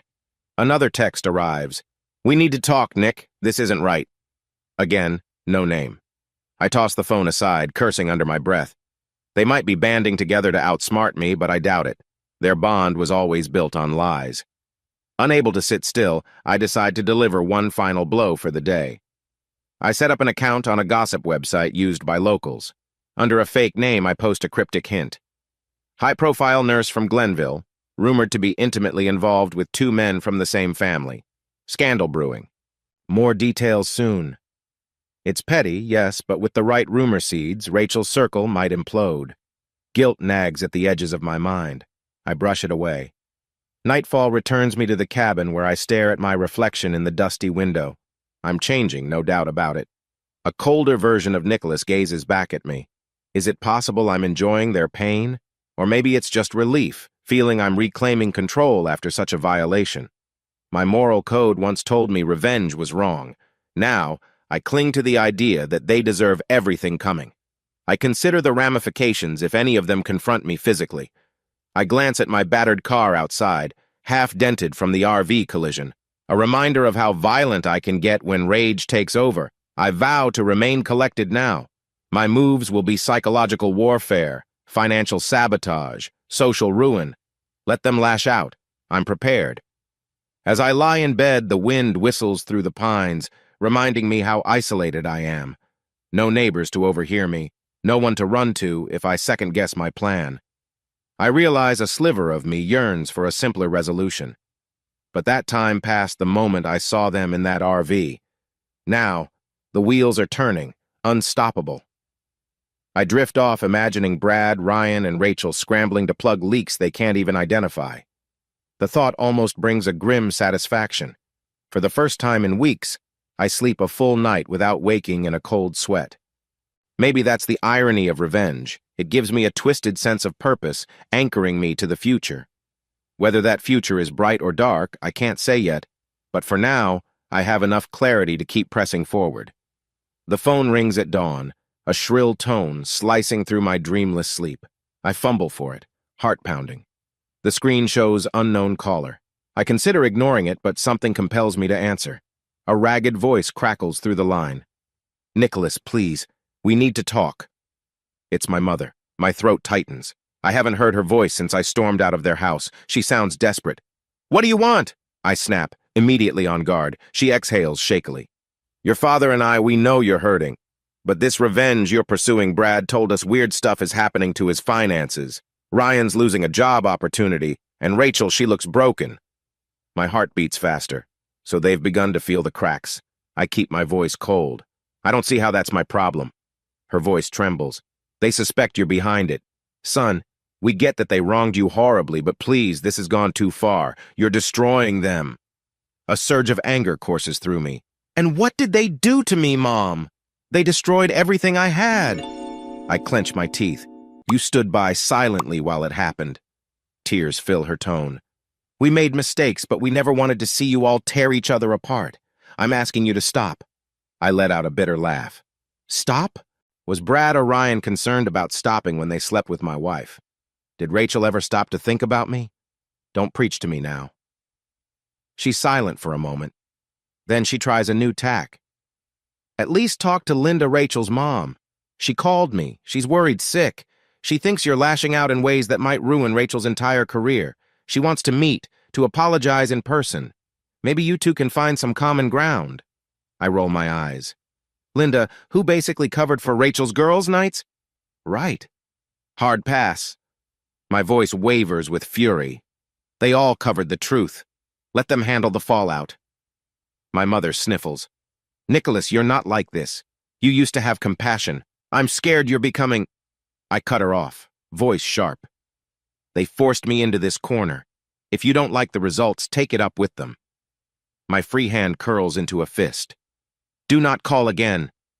She tries to speak, but I end the call, throwing the phone onto the bed.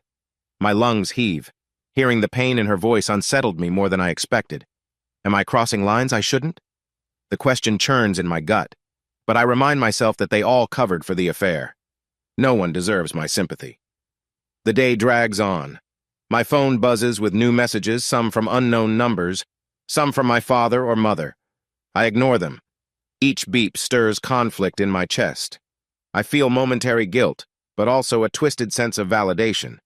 They're feeling the heat. Mid-afternoon, an email from Victor arrives. He updates me on more details. Brad's lenders are accelerating demands. His phone calls reflect panic.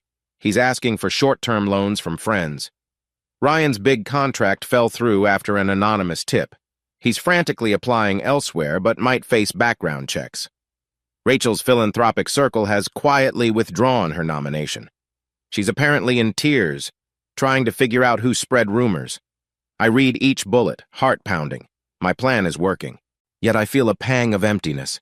My phone rings again, vibrating on the table. I flip it open, another unknown number.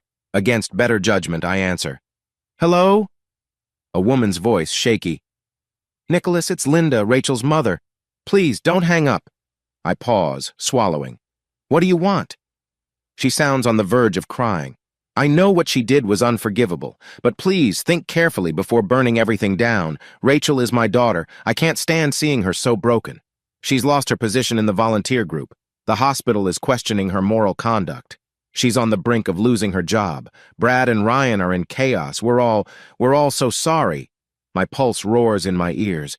Where was your concern when Rachel snuck around with them for months? Did you ever try to stop her? Linda's voice cracks. I confronted her once, but she told me to mind my own business. I hoped it was just a phase, then everything spiraled. I regret not doing more, but I never expected it to escalate. Now, it's an avalanche. An odd calm washes over me. You're only sorry because it's inconvenient. None of you cared about me back then. She starts babbling about guilt and wanting to make amends. My lips curl in disgust. I'm done listening, I say. You can all drown in your regrets. She sobs softly. Please, meet with me. Let's talk face to face. You can yell at me. Do whatever you want. Just don't keep hurting them. My jaw clenches so hard it hurts. They hurt me first. And I haven't done half of what I could do. The line goes silent. She's probably shocked by my tone. Good. I hang up without a goodbye. That evening, I build a fire in the wood stove, the cabin silent except for the crackle of flames. My reflection in the window looks hollow. I recall the joy I once felt coming home to Rachel's smile. Now I'm alone, orchestrating their downfall from a remote hideaway. The knowledge that I'm no better than them gnaws at me. Maybe I'm worse. But I can't stop. Not yet. They need to learn their betrayal has lasting consequences. The phone pings again, another text from my mother, begging me to speak to her. I drop the phone on the table, ignoring it. My resolve is unwavering, even if my conscience stirs. All night, I'm restless. I walk outside, gazing at the dark silhouettes of pines under a starry sky. The altitude air is crisp, biting at my lungs. A swirl of guilt, anger, and sorrow tangles in my chest. The question resurfaces. Is revenge turning me into someone unrecognizable? For a moment, I consider reversing some of the damage, maybe letting Ryan keep his job, or letting Rachel salvage her reputation. But then I recall the feeling of utter humiliation when I discovered their betrayal. That memory steals my heart again. Before dawn, I brew a pot of coffee and sit at the table, drumming my fingers. The final strokes of my plan lie ahead. I sense it's nearly complete. My phone shows more missed calls from my father now. A single voicemail from him. Son, call me, please.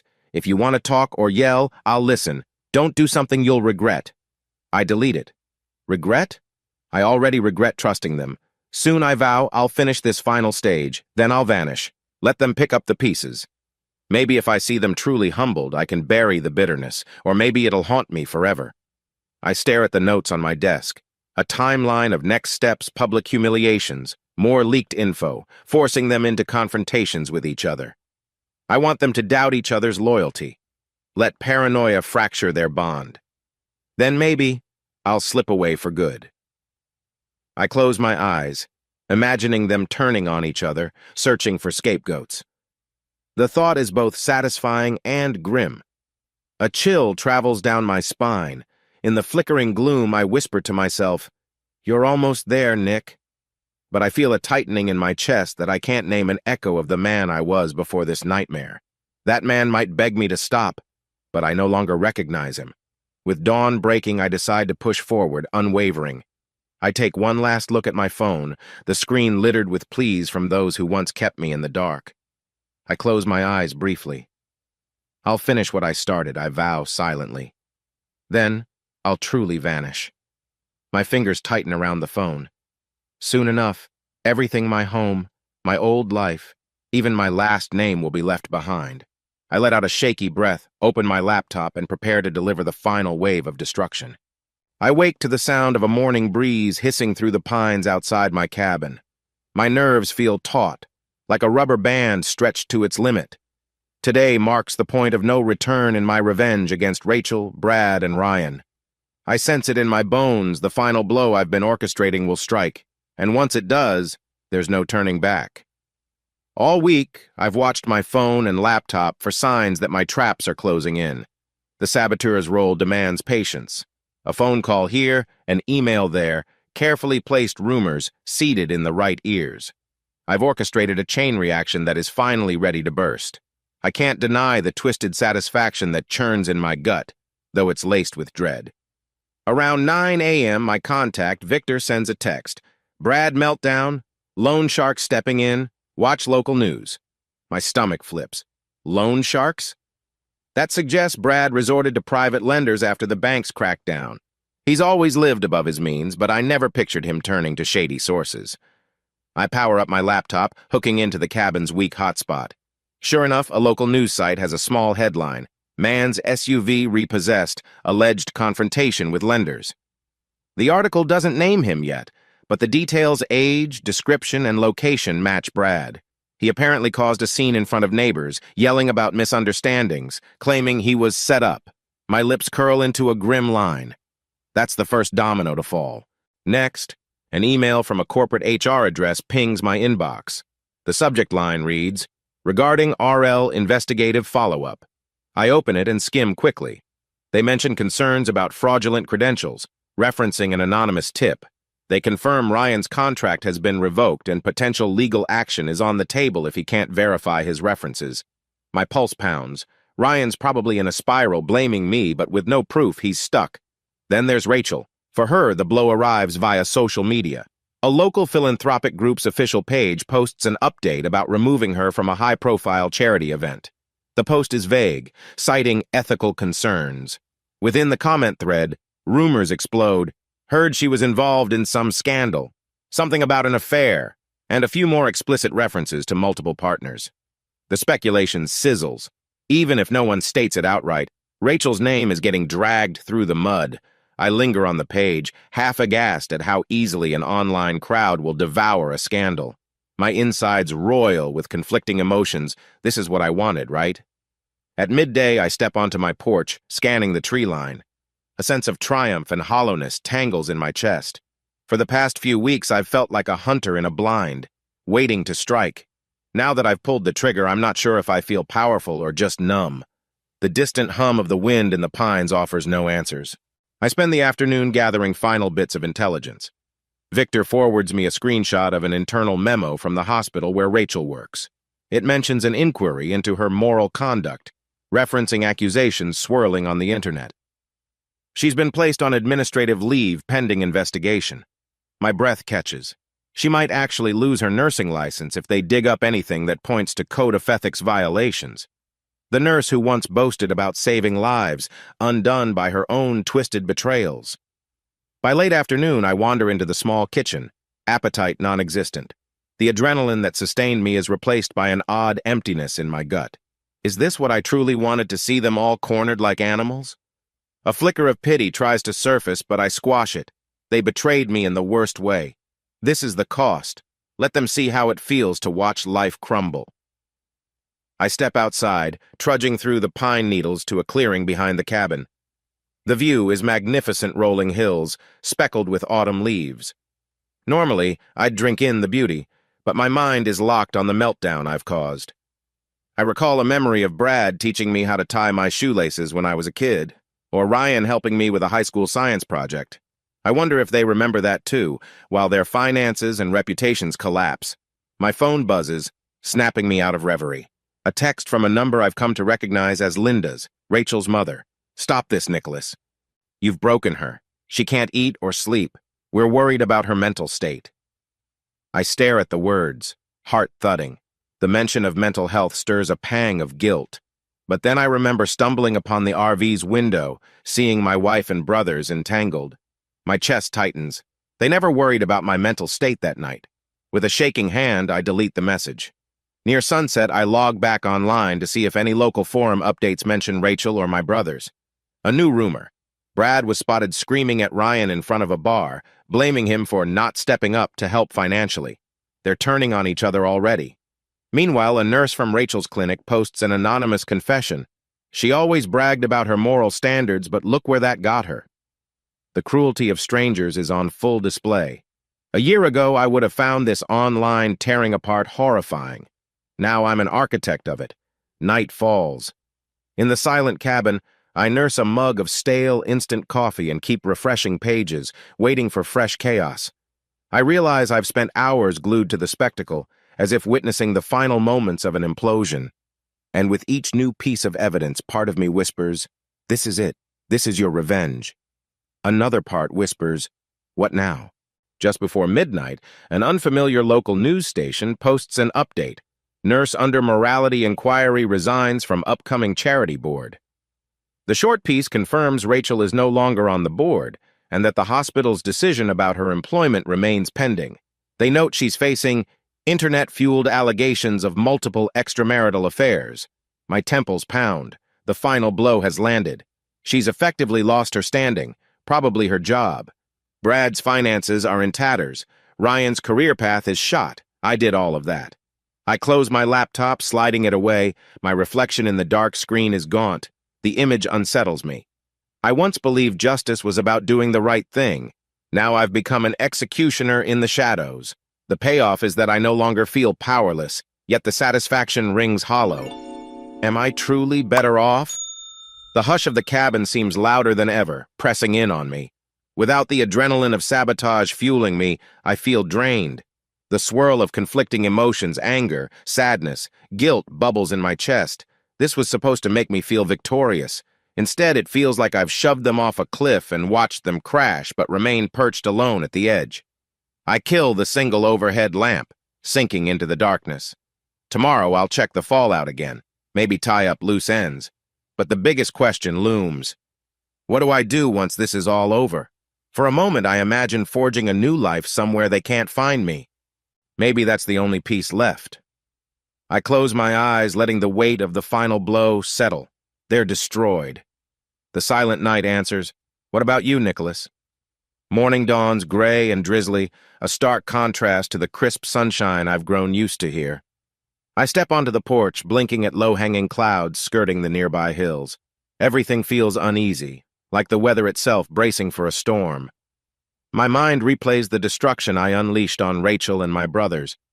Part of me wonders if they'll lash out, try to find me here in the mountains. I don't have to wonder long. Around noon, my phone buzzes. A text from a random local number. "We need to meet now. Old diner on Route 12, no more games." No name, but I recognize the anger in those clipped words. It could be Ryan, or maybe even Brad, or possibly Rachel herself. My pulse quickens. I sense confrontation brewing. I debate ignoring it, but curiosity and a thread of unfinished business compel me to see who's behind the message. If it's a trap, I'll be careful. So I grab a small tire iron from the trunk just in case and head down the winding road. The old diner stands near a lonely stretch of highway, its neon sign half-burnt. I park in the back, scanning the lot. A single maroon sedan is there, no one else around. Inside, the diner's hush is unsettling. Fluorescent lights buzz overhead. I spot a figure slouched in a booth near the windows, hood up. My heart hammers as I approach. When the figure looks up, I see it's Brad, face drawn and bruised. A flicker of shock passes through me. Someone must have roughed him up, or maybe he got into a fight. The sight of him battered doesn't bring me any joy, just a hollow pang of recognition. That's my older brother, the man I once admired. He motions me over, eyes full of bitterness. I slide into the booth across from him, noticing the diner is empty except for a bored waitress at the far end reading a magazine. Rain taps the windows. Brad's voice is strained. You're a real piece of work, you know that? His tone drips with anger and a hint of grudging respect. First, my SUV, then my credit's trashed, and now I've got guys threatening me over debts. And I know you're behind it. I keep my expression blank. You have evidence? He snorts, leaning back. His lip is split. Evidence? I'm not stupid. Everything went south right after you vanished. He exhales shakily, pain flickering across his face. Dad told me some of it, how you found out about us. Look, what we did was messed up. But destroying my entire life... My hands clench under the table. Yeah, about that messing up was sleeping with my wife behind my back for months, maybe longer. Don't expect pity. He glares, eyes dark and restless. So you'd rather see me dead in a ditch? Because that's where I'm headed if these loan sharks find me again. I stare at him, anger flaring. Did you ever think about how I felt that night at Lover's Leap? Did you care if I died inside, seeing my wife and both my brothers like that? Brad winces. We never meant to keep it going. It started as some fling. Rachel, she said she had history with me. I'm not excusing it, but you hitting me with the revenge train? That's too damn far. My temper simmers. I nearly shoved your RV off a cliff, remember? Don't act surprised I'd go this far. Outside, lightning flashes, brightening the diner. The tension thickens. He glances around, wiping his brow. I came here alone, no ambush. I'm not here to fight you physically. I want to ask you to back off. It's done. We lost, okay? We can't take more. A bitter laugh escapes me. Lost? Like it was some game? My voice drops to a hiss. You played me for a fool. You trampled on every bond of trust. Now you're crying because you're facing consequences. Brad's jaw tightens. Look, Ryan's already in free fall. He tried to get a short-term gig, got rejected. Rachel's in meltdown, locked in her room at Linda's place. She might lose her nursing job. I'm facing creditors who want blood. We're ruined. Sounds about right, I say quietly. He closes his eyes, shaking his head. For a moment, genuine remorse flickers. I never wanted this. I was an idiot, okay? Rachel and I, we had a past. Then Ryan got pulled in, and it was twisted. But you're my brother. Even if you hate me, I need your help. Just call off whatever you're doing. Thunder rumbles. I look at Brad's bruised face. He might have gotten into a fight with Ryan, or maybe the loan shark sent a warning. My chest feels tight, a swirl of anger and pity. You think I can wave a magic wand and fix this? The wheels are in motion. He slams his fist on the table, making me flinch. Damn it, Nick, at least try. You know computer stuff. You can stop the rumors, the sabotage. I can't handle this alone. I glare at him, heart pounding. Why should I care? His eyes glisten, maybe tears or just frustration. Because we're family. We messed up, but don't say family after what you did. I snap, voice razor sharp. Family means loyalty, not screwing your brother's wife. We lock stares, the storm outside intensifying. The waitress peeks over, curious about our heated exchange, but says nothing. Finally, Brad exhales, shoulders slumping in defeat. So that's it. You're just letting me drown. Letting all of us drown. I shrug, feeling an uneasy twist in my gut. There's no us anymore. You made that choice. He leans forward suddenly. You think you're so righteous? Look at yourself, Nick. You're cold, Ruthless. You used to have a heart. Now you're practically celebrating our downfall. Who are you anymore? Lightning flashes again, illuminating the anger etched in his features. The words sting because I've asked myself the same question. But I push that thought away. I'm the person you pushed too far, I say softly. Silence stretches. Rain pounds the windows. Finally, he grabs his keys from the table. Fine, if that's how you want it. But remember, revenge doesn't fix betrayal. It just rots you from the inside.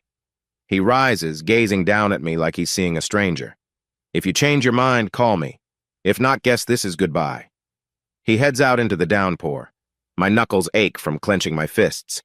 I stare at the empty booth across from me, breath ragged. The waitress hovers uncertainly, so I toss a bill on the table for the untouched coffee and stride out, stepping into the sheets of rain. In the parking lot, Brad's car disappears into the storm. I stand there soaking, mind spinning with his final words. It just rots you from the inside. My chest feels heavy. I'm not sure if I pity him or if I'm furious he tried to guilt-trip me. Either way, it's too late to undo what's been done. I climb into my car, gripping the steering wheel until my knuckles whiten. The confrontation leaves me shaken. I succeeded in systematically destroying them, but the realization that I'm no longer the same person looms over me. My breathing is shaky. Maybe I should feel triumph, but all I can sense is a hollow ache. With the storm raging, I drive back up the mountain road, headlights cutting through the darkness. My mind replays Brad's bruised face, his desperate plea, the bitterness in his words. The mention of Rachel locked away, unraveling. Ryan in a downward spiral. Did I really want them near destruction? The answer once felt like a yes, but now it burns. I press the gas, feeling a surge of anger at the entire situation. The wipers thrash, barely keeping up with the onslaught of rain. By the time I reach the cabin, my thoughts circle. Brad might be right about one thing: vengeance comes with a cost. And I'm paying it in self-loathing. I kill the engine and step out into the cold, the storm soaking me again as I dash to the door. Inside, I slam it shut, leaning against the wood, eyes closed. Who am I? The question echoes. We were once siblings who watched each other's backs. Now, we're mortal enemies. The storm rages outside, as if reflecting the emotional wreckage in my head. Wiping water from my face, I vow not to let Brad's guilt-tripping break me. But in the corner of my mind, a seed of doubt takes root. Is this truly the victory I wanted? The storm finally passes by dawn, leaving the air crisp and damp. Puddles shimmer on the cabin's dirt driveway, the pine needles slick underfoot. I wake up feeling strangely lightheaded, as if last night's confrontation with Brad cracked something inside me. I trudge to the kitchen, fix a quick cup of coffee, but even its warmth can't chase away the hollowness. I flip open my battered notebook, scanning the scribbled list of targets and revenge tactics. Most are crossed off, already set in motion. The entire plan, my masterpiece of sabotage, has played out. Yet the sense of triumph I expected is nowhere to be found. Instead, I'm restless, haunted by an emptiness that gnaws at me. I realize I haven't stepped outside of my revenge bubble in weeks. The rest of the world moves on. People go to jobs, meet friends, watch shows, fall in love. Meanwhile, I've been holed up here, orchestrating my family's downfall. I glance around the cabin, noticing how disheveled I've let it become. Junk mail litters the side table, dishes pile in the sink. The wood stove is caked in ash. The place reeks of solitude and neglect, mirroring my own state. I spend the morning forcing myself to do mundane tasks, washing plates, sweeping the floor, opening windows to let in fresh air. The mundane helps distract me, but only slightly. My phone remains silent. No fresh messages from Brad, Ryan, or Rachel. Maybe they've finally realized I won't answer. Or maybe they're too busy grappling with the rubble of their lives. After lunch, I gather courage to check local news or social media. I brace for more meltdown details. I see a short article about Brad's potential bankruptcy filing, a rumor that Ryan's last consulting gig is investigating him for breach of contract. And then there's Rachel. Someone posted a screenshot of a hospital notice. Rachel T. no longer employed, effective immediately. The thread below is savage, with strangers calling her immoral, mocking her. I slam the laptop shut, revulsion swirling. This is exactly what I orchestrated, yet reading it feels like shards of glass in my chest. A memory blindsides me. Rachel laughing on our wedding day, smearing cake on my face, tears of joy in her eyes. Back then, I believed in forever. I swallow hard. My hands tremble. Did I push her from a vow of love into a pit of despair? She betrayed me. Yes, ripped out my heart. But now I can't help wondering if I've become the monster she once claimed I could never be. Seeking air, I walk outside onto a small trail behind the cabin. The path leads down a slope of mossy rocks to a trickling creek. The pines are tall, their branches nearly brushing overhead. I breathe deeply, yet my anxiety remains. A crow caws in the distance, the sound echoing through the trees. I step to the creek's edge, squatting to watch water flow over stones. The quiet should soothe me, but it doesn't. My mind replays Brad's battered face, Rachel's undone career, Ryan's freefall. Is this victory truly hollow? I toss a pebble into the creek, watching ripples fan out. My revenge was supposed to fill the void left by betrayal. Instead, it carves a deeper chasm. I recall my mother's words about losing my compassion. At the time, I scoffed, but now I feel her concern gnawing at my conscience. Have I crossed a line that changes me forever? Eventually, I trudge back to the cabin. The emptiness is suffocating. I recall I own a house in the city, my old place with Rachel. We parted ways and I basically left her there. But the property's still in my name. Should I return, finalize a divorce, and sell it? The mere thought churns my stomach. Everything there reminds me of her and them. Yet maybe it's time. I can't lurk in the mountains forever, especially now that my revenge is done. As evening falls, I light a few candles. The power flickers occasionally in the cabin, so I rely on minimal electricity. I sip stale coffee from the morning, stomach twisting with each swallow. My phone remains quiet. I suspect they no longer know how to beg me, or if begging is pointless. I place it on the table, glancing at the blank screen. Part of me wishes one of them would call with some new development, just to jar me out of this suffocating silence. I decide to face my next steps. I open the battered notebook and flip to an empty page. At the top, I write, "What now?" Beneath it, the pen hovers as my mind reels with possibilities. Start fresh in another state? Dump my phone, vanish, or try to salvage something? I realize I have no clue how to salvage a life after I've burned so many bridges. Midway through scribbling half-formed ideas, there's a knock at the cabin door. My pulse spikes. I set the notebook aside and approach cautiously. No one should know I'm here, aside from Victor and maybe the realtor. I open the door a crack. It's an older man in a flannel shirt, wearing a calm, somewhat stern expression. "Evening," he greets. "I'm Calvin Barnes. Own a place down the road." He gestures vaguely. "Saw your smoke from a ways off. Figured I'd say hello." I exhale, relief mixing with tension. Hi, Nicholas." I clear my throat, stepping onto the porch. The man glances around at my battered car and the cabin's rough shape. "You renting this cabin from Anita?" he asks, referencing the realtor. When I nod, he gives a nod of approval. "She told me someone new was in town. Just wanted to make sure everything's okay. Sometimes folks come up here to run from trouble." A ghost of a smile touches my lips. Could say that. I sense an odd kindness in his tone, like he's used to seeing people hide away in these mountains. For a moment, the idea of telling him everything crosses my mind, but I clamp down on it. Instead, I offer a polite grin. "Thanks for checking in, but I'm good." Calvin eyes me sympathetically. "All right then, if you ever need help or run out of supplies, I'm 2 miles east. Big red barn out front." He tips his cap. "Take care, son." He ambles away. I watch his silhouette fade into the twilight. The brief human contact leaves me unsettled. He didn't press, but his presence reminded me I'm still part of the living world. It's easier to forget that when you're consumed by vengeance. Returning inside, I notice how the candlelight casts flickering shadows, reminding me of ghosts haunting every corner, ghosts of my former life. I rub my eyes, exhausted. Then I glance at the notebook's half-finished page. What now? No answers appear. Late that night, I lie in bed, thoughts churning. The hollowness gnaws deeper, as if I exist in a void where the only accomplishment I have left is destroying the people I once trusted. My chest tightens at the recognition that the revenge didn't bring me peace, just a quieter brand of torment. Before drifting into a fitful sleep, I think of the house in the city, still in my name, full of memories both sweet and rancid. I think of an uncertain future, free of illusions but also stripped of meaning. My last coherent thought is, I need to leave all this behind. The morning sky is bright, dotted with wispy clouds that promise a calm day. Yet I feel anything but calm. I've decided I can't keep floating in limbo.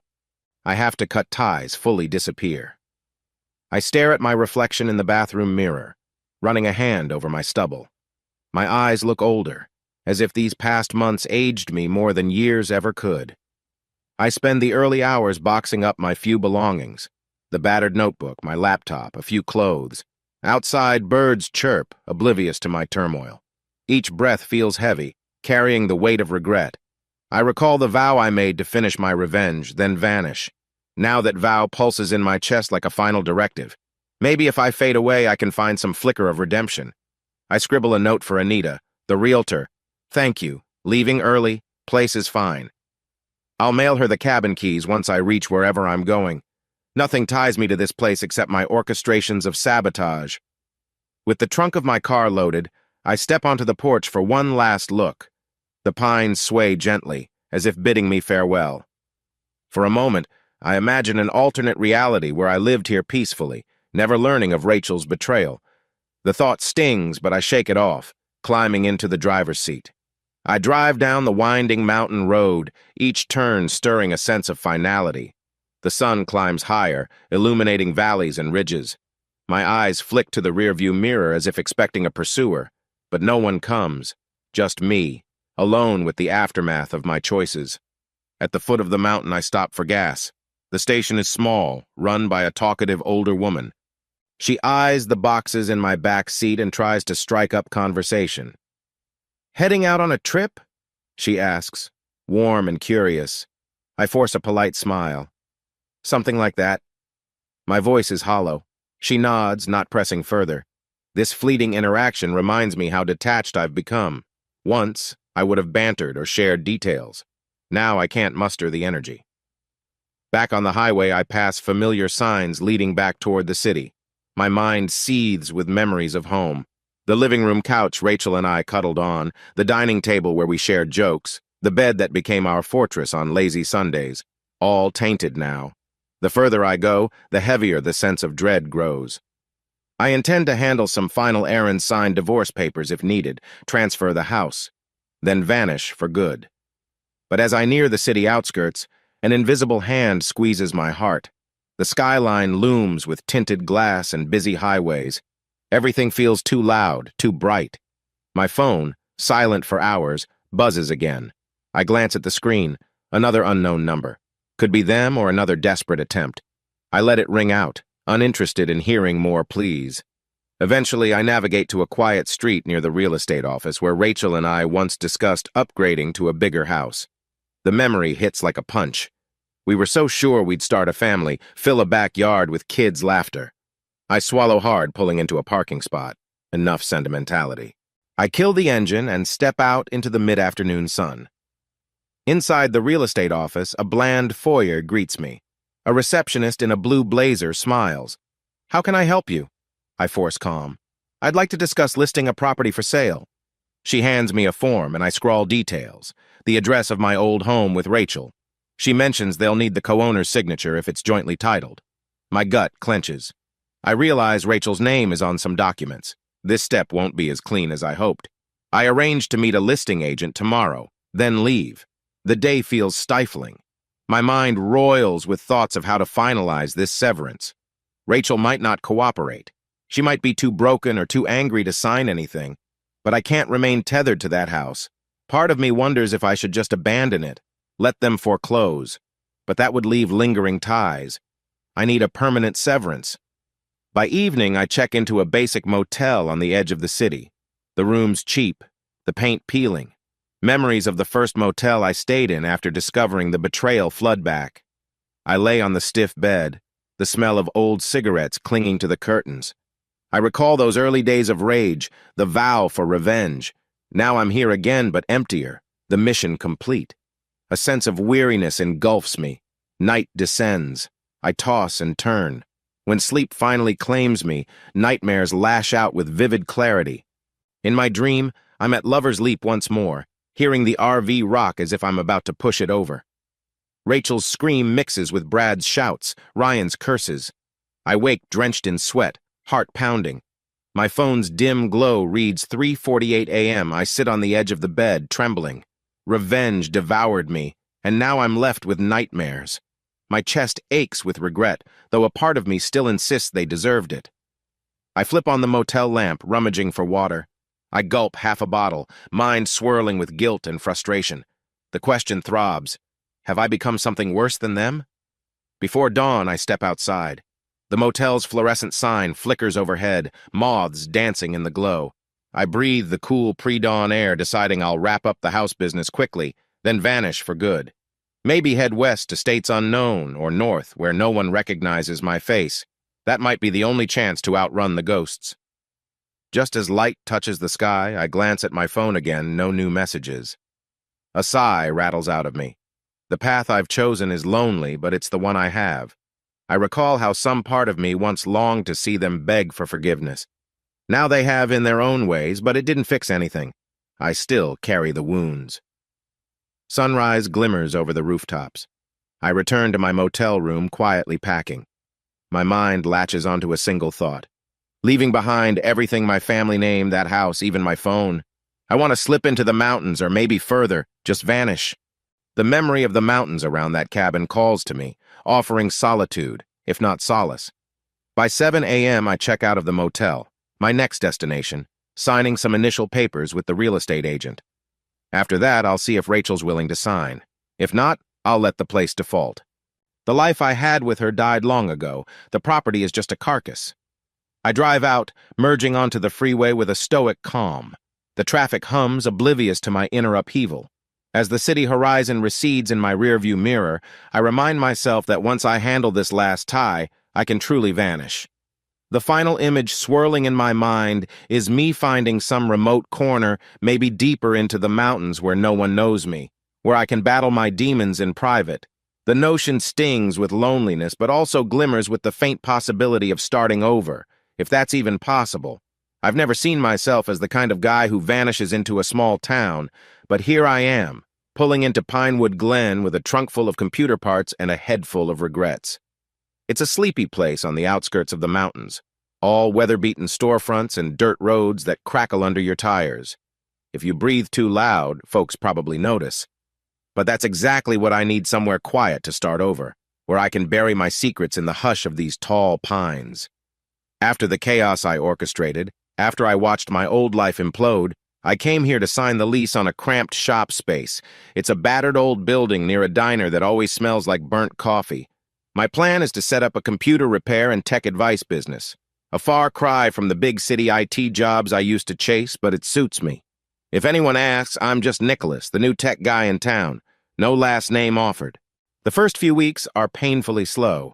I spend my days repainting the shop's interior and assembling display shelves for refurbished laptops. Occasionally, a curious local stops by, peering through the dusty window. They ask if I fix phones or set up Wi-Fi. I do my best to sound upbeat, though every conversation reminds me I'm an outsider. I see the suspicion in their eyes. Who's this new guy, drifting into our place with a haunted look in his eyes? Nights are worse. Insomnia cradles me like a bad habit. The cheap apartment I rent above the shop creaks with every step, a constant reminder that I'm living in some transitional world. My bed is little more than a cot, my furniture secondhand. Each time I drift off, nightmares of Rachel's betrayal and my own savage revenge find me again. I'll wake up panting, pinned by regret. It's a loop I can't shake. To distract myself, I lose hours tinkering with old computer towers, installing fresh operating systems, sorting cables. Sometimes I open news sites just to see if there's any fresh mention of my old chaos. Nothing new. My phone is quieter than ever, just a handful of local calls about repairs. No messages from Brad or Ryan, no pleas from Rachel. A weird blend of relief and sorrow churns my gut. I guess they moved on, or maybe they're still dealing with the ruins I left behind. Either way, I can't bear to dwell on it. I want it to vanish. Now I have to live with it. One sticky afternoon, I step outside for a breather. The mountain air is crisp this high up, but the midday sun still scorches. Down the street, I notice a small bookstore. Could be a nice escape. Inside, it's all mismatched shelves and the faint smell of old paper. I pick up a local guide on hiking trails. The young cashier glances at my worn jeans and exhausted eyes, but says nothing. I almost want to tell her I used to be a different person, that this is some weird half-life I'm leading. Instead, I just buy the book and walk out. That evening, I flip through it under the flickering ceiling light in my apartment. Trail 14 stands out Rocky Falls Overlook, a moderate hike with stunning views. The note says it's a hidden gem, rarely crowded. Perfect. Maybe a quiet walk in nature will keep my mind off the nightmares. I highlight it with a pen and close the book. The next day at the shop, I get a few new customers, a retired teacher who wants her laptop to stop showing pop-ups, a teen who needs a cracked phone screen replaced. I smile politely, handle each job with diligence. Oddly enough, it feels good to solve someone's problem, even a minor one, especially after all the harm I caused before. Maybe that's why I keep the shop door wide open, letting the breeze in, allowing the townsfolk to see I'm here to help. In small ways, sure, but it's something. Still, at night, insomnia returns like clockwork. Guilt and distrust weigh heavy on my chest. My mind replays every detail of my revenge spree, Rachel losing her job, Brad drowning in debt, Ryan blacklisted. I tell myself they deserved it, yet a jagged part of me wonders if I went too far. I have no one to talk to about it, no one I trust enough to bare my soul. A few customers try small talk, asking where I came from, if I have family around. I lie, smoothly enough mention I moved from some city down south, no details. They nod, suspicion still flickering. In Pinewood Glen, any new face with secrets stands out like neon. One evening, a local father and daughter step in with a broken tablet. The little girl, maybe 9, watches me fix it with wide eyes. When I power it on successfully, she breaks into a toothy grin. The father thanks me, saying, "This place needed a good tech guy. Keep it up." I almost tear up at the genuine gratitude. It's so different from the betrayals and manipulations that stained my old life. Briefly, I feel a tiny flame of hope flicker. Maybe I'm not doomed to be defined by my past. I close the shop late that night, feeling an odd calm. Foreshadowing from the hiking guide tugs at my mind. I decide tomorrow, Sunday, I'll try the Rocky Falls Overlook. A day off might do me good. This quiet routine is my new normal. Fix devices, make small talk, dodge personal questions, sleep in fits, rinse, repeat. I still sense an invisible wall between me and the locals, but at least I have a purpose. The nightmares remain a private torment, forcing me awake at 2 a.m. in a cold sweat. But I press on, hoping each day might chip away at the guilt.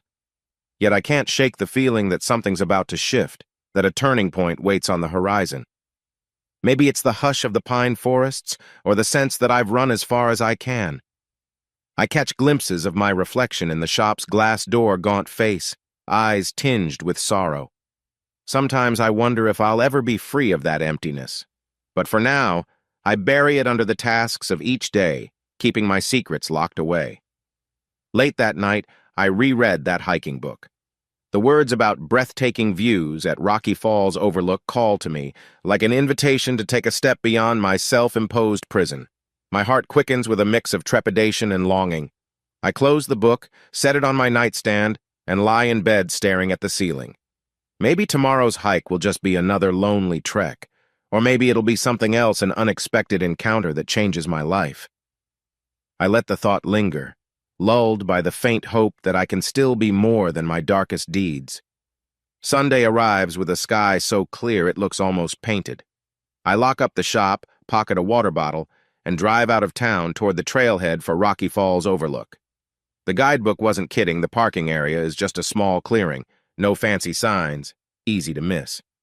I shoulder a small pack, glancing around at the dense forest. A part of me almost turns back, anxious about the solitude, but I push forward. Maybe I need this. The trail is quieter than I expected, just the crunch of pine needles and my own ragged breath. I'm not in the best shape, so every incline leaves me a bit winded. Still, something about the hush of the forest soothes me. The sunlight filters through tall pines, painting the ground with shifting patterns. My tension eases, replaced by a faint curiosity. Why did I avoid nature all these years? After an hour of steady hiking, I reach a fork in the path. One sign, half-rotted, points to the overlook. Another suggests a longer loop. I choose the overlook. A few minutes in, I pass a warning about steep terrain. Great. Typical me, diving headfirst into something uncertain. The path narrows, hugging a rocky ledge. Down below I hear water rushing. Must be the falls part. My pulse flutters heights. Not my favorite. I inch along carefully, focusing on each step. Then I hear something. At first I think it's a distant bird, but it sounds more like a faint cry. I pause, straining to listen. A pained voice echoes from somewhere beyond the ledge. Help anyone? Adrenaline spikes. I inch closer to the edge, glancing over. Below, the terrain slopes sharply into a rocky ravine. And there, maybe 20 feet down, I spot a figure sprawled on a jagged outcrop. My heart jolts. It's a woman, blonde hair, dirt-streaked clothes, definitely hurt. She spots me, waves a shaky hand. Help, please. Without thinking, I scramble down the steep slope, grabbing onto tree roots for balance.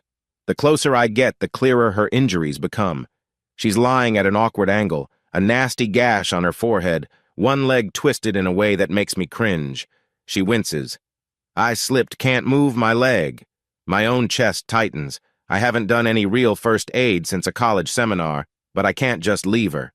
Kneeling beside her, I see sweat and dirt streak her face, her breath's ragged. My name's Nicholas, I say, voice shaking a bit. I'll help you, okay? She lets out a weak laugh. Audrey, she whispers. Hiking alone, stupid idea, right? I swallow hard, scanning her injuries. She's definitely broken her leg, maybe more. Blood crusts her temple.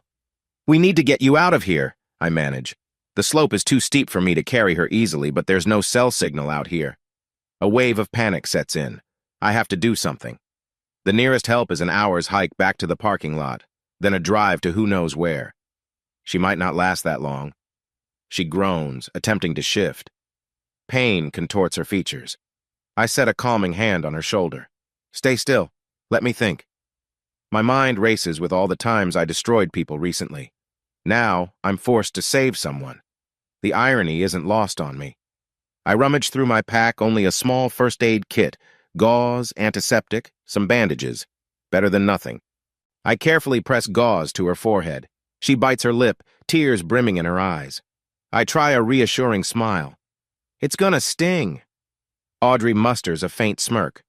Could be worse. Could be alone still in that ravine. Her breath hitches in pain. Thanks for coming along. I nod, focusing on cleaning the wound. My heart pounds. I check the rest of her body for injuries. Her right leg is clearly messed up. I suspect a fracture. We have to brace that, I mumble, scanning for a sturdy branch. I find one, break it to size, and carefully tie it around her leg using strips of cloth from my spare shirt. She muffles a scream as I set it in place. The sound curdles my blood, but I keep going. She's tough, I can see it in her eyes. Anyone else might have passed out by now. When we're done, she's trembling. I offer my water. She gulps, expression still drawn with pain. Can you walk at all? I ask, though I doubt it. She tries, but the moment she applies weight, she gasps and collapses. No way. I glance up at the slope. No direct path for a stretcher. And we sure don't have a rescue helicopter on speed dial. My best bet is to carry her, but it's risky.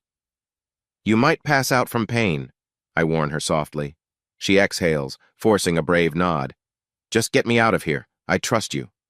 Her trust feels like a punch to my gut, given how little trust I had left in humanity. But I don't show it. Carefully, I maneuver behind her, hooking my arms around her torso, lifting. She cries out, tears streaming, but she grips my shoulders. I start up the slope, every muscle quivering with the effort. Rocks shift under my feet. If I lose my balance, we both tumble. My breath rasps in my throat. It's excruciatingly slow. We inch upward, me pausing whenever her pain spikes. At one point, she nearly blacks out, going limp. My arms scream for relief. My back threatens to give out. But I keep going, adrenaline fueling each desperate step. Finally, we scramble onto the main path, both collapsing in exhaustion. My heart hammers. She's alive, but barely. We rest a moment, me cradling her against a smooth boulder. Thank you, she whispers, half delirious. I nod, throat tight with emotion. For once in my life, I'm saving someone rather than destroying them. After catching my breath, I hoist her over my shoulder fireman style, ignoring the burn in my arms. The trek back is a blur of breathless steps, her muffled whimpers, and the trail stretching endlessly. Each time I think I might drop, I picture how alone she'd be if I quit. So I push forward, feet sliding, lungs aching. We break the tree line at last, the small parking area coming into view. I gently set her down next to my car, fumbling for my phone, no signal. Of course, my car's engine roars to life, and I drive carefully down the dusty road until I spot a single bar of service. Then I call the nearest emergency line. They direct me to the small hospital in the next town. Hang on, I tell Audrey, checking her pulse. Her face is pale, eyes fluttering. We're almost there. Her hand grips my arm, voice trembling. Don't leave me. The words sink into me. I won't, I promise. A flicker of resolve anchoring my own battered soul. For the first time in a long while, I want to keep a vow I make. So I speed on, dust and gravel flying behind, heart pounding with both fear and an odd sense of purpose. An hour later, we pull into Clearwater Regional Hospital, a low-slung building that's seen better days. 2 paramedics rush out with a wheelchair. Audrey's face is clammy, but she manages a weak wave of thanks. They whisk her inside. I follow numbly, half expecting them to boot me out. Instead, a tired nurse with crow's feet around her eyes glances my way. Are you family? I open my mouth, hesitating. Then Audrey pipes up, voice still shaky but insistent. He saved me. He's with me. The nurse raises an eyebrow, nods, and motions for me to come along. We wheel Audrey down a corridor that smells of antiseptic and overcooked cafeteria meals. My heart pounds in the same shaky rhythm it had when I discovered the truth about Rachel. Except this time, it's fear for someone else, not my own pain. Doctors begin tests, ordering x-rays for her leg, hooking her up to IV fluids. At some point, a worn-out administrator hands me forms. I fill them out awkwardly. I only know Audrey's first name. The rest age address is a mystery. She tries to give details but keeps fading in and out. Finally, the staff decides to keep her overnight. Her broken leg is serious and she might need surgery if the fracture's severe. While they prep her for scans, I slump in a waiting area, the fluorescent lights glaring overhead. I'm stained with dirt, my arms throbbing from carrying her, but I can't bring myself to leave. Something about her vulnerability tugs at me. After I destroyed so many lives, this is a chance, maybe the only chance for me to do the opposite. Hours drift. Eventually, a weary doctor emerges, adjusting his glasses. She's stable but in a lot of pain. We'll keep her for a few days. Are you able to help with her aftercare? She doesn't have any emergency contacts on file. I blink, uncertain. I'm not sure how to handle someone's aftercare. But the doc's expression is so resigned, I realize Audrey might have no one else. Slowly, I nod. Yeah, I'll do what I can. He gives a curt smile. We appreciate that. We see a lot of solitary hikers with no local ties. It's tough. He scribbles something on a chart and leaves. They allow me to visit her briefly in a curtained-off room. She lies there, leg braced and bandaged, an IV in her arm. Dark circles shadow her eyes, but she musters a tired grin. Hey, mountain man. Thanks for not letting me die out there. A weak chuckle escapes me. Took everything I had to haul you up that slope. I'm more coder than athlete. She chuckles, then winces at the pain. Coder, huh? That means you're good with computers? Surprising. You carry a person like you wrestle bears. I shrug, trying to hide my embarrassment. Desperate times. How are you feeling? She sighs, tapping the IV line with a shaky hand. Numb, courtesy of the meds. Doctor says I need to stay off this leg for months. Guess I'll be useless for a while. The hint of despair in her voice stings me. I recall my own spiral, how easily you can sink when life blindsides you. Look, if you need help, I run a small tech shop in Pinewood Glen. Not sure about your living situation, but maybe I can arrange. She interrupts softly. I rent a crappy room above a bar in the next town. Not exactly wheelchair-friendly, and 0 friends around here, or family. A bitter note creeps in. They're all gone or well, it's complicated. My chest tightens with empathy. I sense a reflection of my own predicament, no real ties, drifting. The words tumble out before I can stop them. You can stay at my place if you need, just for recovery, until you're on your feet. I almost recoil at how forward that sounds, but it's genuine. She studies me, pain etched in her features. I barely know you. I force a laugh. True, but you also just let me carry you through the woods. I hesitate, choosing my words. Let's just say I'm no stranger to needing a reset. If you trust me enough, I promise I won't make you regret it. Her gaze flickers with a cautious hope. I'm not sure what else to do. The hospital bills alone. She trails off, eyes misting. All right, but only if you're sure. I can pay rent or something. I wave that off. We'll figure it out. Focus on healing first. A calm washes over me, surprising in its warmth. For once, I'm stepping up to help instead of lurking behind cynicism. Over the next few days, Audrey's condition stabilizes. The doctor sets her leg in a cast from thigh to ankle, warning that full recovery could take months. She insists on being discharged soon. Hospitals aren't cheap, so I sign the papers acknowledging responsibility for her post-discharge care. The staff wheels her out to my ancient sedan, wincing as I help her in. At my small apartment above the tech shop, I realize just how unprepared I am for a guest, especially one recovering from a serious injury. The single bedroom, that battered cot, the steep flight of stairs. But I guess it's better than a bar's upstairs room. I clear out a corner for her, scrounging up spare blankets and an old recliner from the local thrift store. She eyes my meager setup with a wry smile, saying, "It's not fancy, but it's real. Thank you." Days pass in a blur of mundane caretaking. I help her shuffle to the restroom, fetch water, reheat soup, gather extra pillows for her leg. The business sees a small trickle of customers, and Audrey sometimes listens from behind the door, occasionally calling out a joke or suggestion. Her sense of humor, despite the pain, astonishes me. She's quick-witted, a bit sarcastic. It keeps the mood from sinking into gloom. At night, I still wrestle with nightmares, but now there's an odd comfort in hearing Audrey's soft breathing from the makeshift bed. I drift off sometimes, thinking about how my old life was built on trust that got shattered. Now I've let a stranger into my space, trusting her not to pry into my dark past. It feels risky, yet strangely right. One afternoon, I return from a grocery run to find Audrey crutching awkwardly around the living area, testing her balance. She grins, sheepishly. "Don't freak, I was bored. Needed to move." I step forward, arms ready to catch her if she slips. "You keep that up, we'll both end up in the hospital." I set down the groceries, exhaling with relief that she didn't injure herself more. She sinks onto the recliner, wincing. "You're telling me. This leg cast is driving me nuts." Then she glances at me. "Hey, Nick, you're really saving my butt here. I can't say it enough. I owe you big time." A lump forms in my throat. Don't mention it. Because the truth is, a part of me wonders if I'm also paying a debt for all the pain I inflicted. Maybe saving Audrey is a step toward redeeming myself. I don't say that out loud, of course. She studies me with curious eyes, as though sensing my internal war. "You know, you're not as gruff as you pretend. Something weighs on you, but if you ever want to talk, I have nowhere to run," she jokes, gesturing at her cast. "I'll listen." I force a smile, feigning nonchalance. "I'll keep that in mind." Inside, my heart tightens.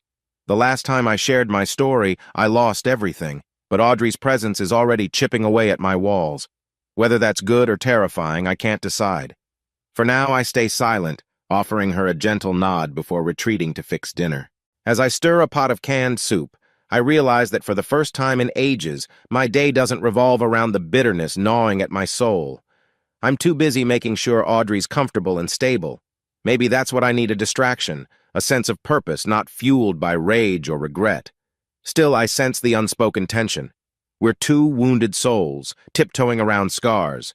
How long can I hide my past from her? Time will tell, and I'm both dreading and craving that inevitable moment of truth. Weeks slip by in a fragile rhythm. Audrey adjusts to living in my cramped space, learning to navigate with crutches or a wheelchair I borrowed from a local charity. I juggle the shop downstairs, running up whenever she calls for help. Our daily life is full of small, human moments. Me showing her how to update a laptop's software, her trying to fold laundry while balanced on one leg. We argue sometimes, like when she insists on making coffee herself and nearly topples, but we mostly laugh it off. In those shared moments, I catch glimpses of her past anxiety, a faint sadness lurking behind her playful smile. She drops hints about a tough childhood, losing her parents early, drifting through life. I sense there's more, possibly an old addiction, but I don't pry. We're both dancing around our personal demons. One night, I'm hunched over my desk late, auditing some client invoices. Audrey tries to doze on the recliner, leg propped up. Around midnight, she stirs, letting out a painful groan.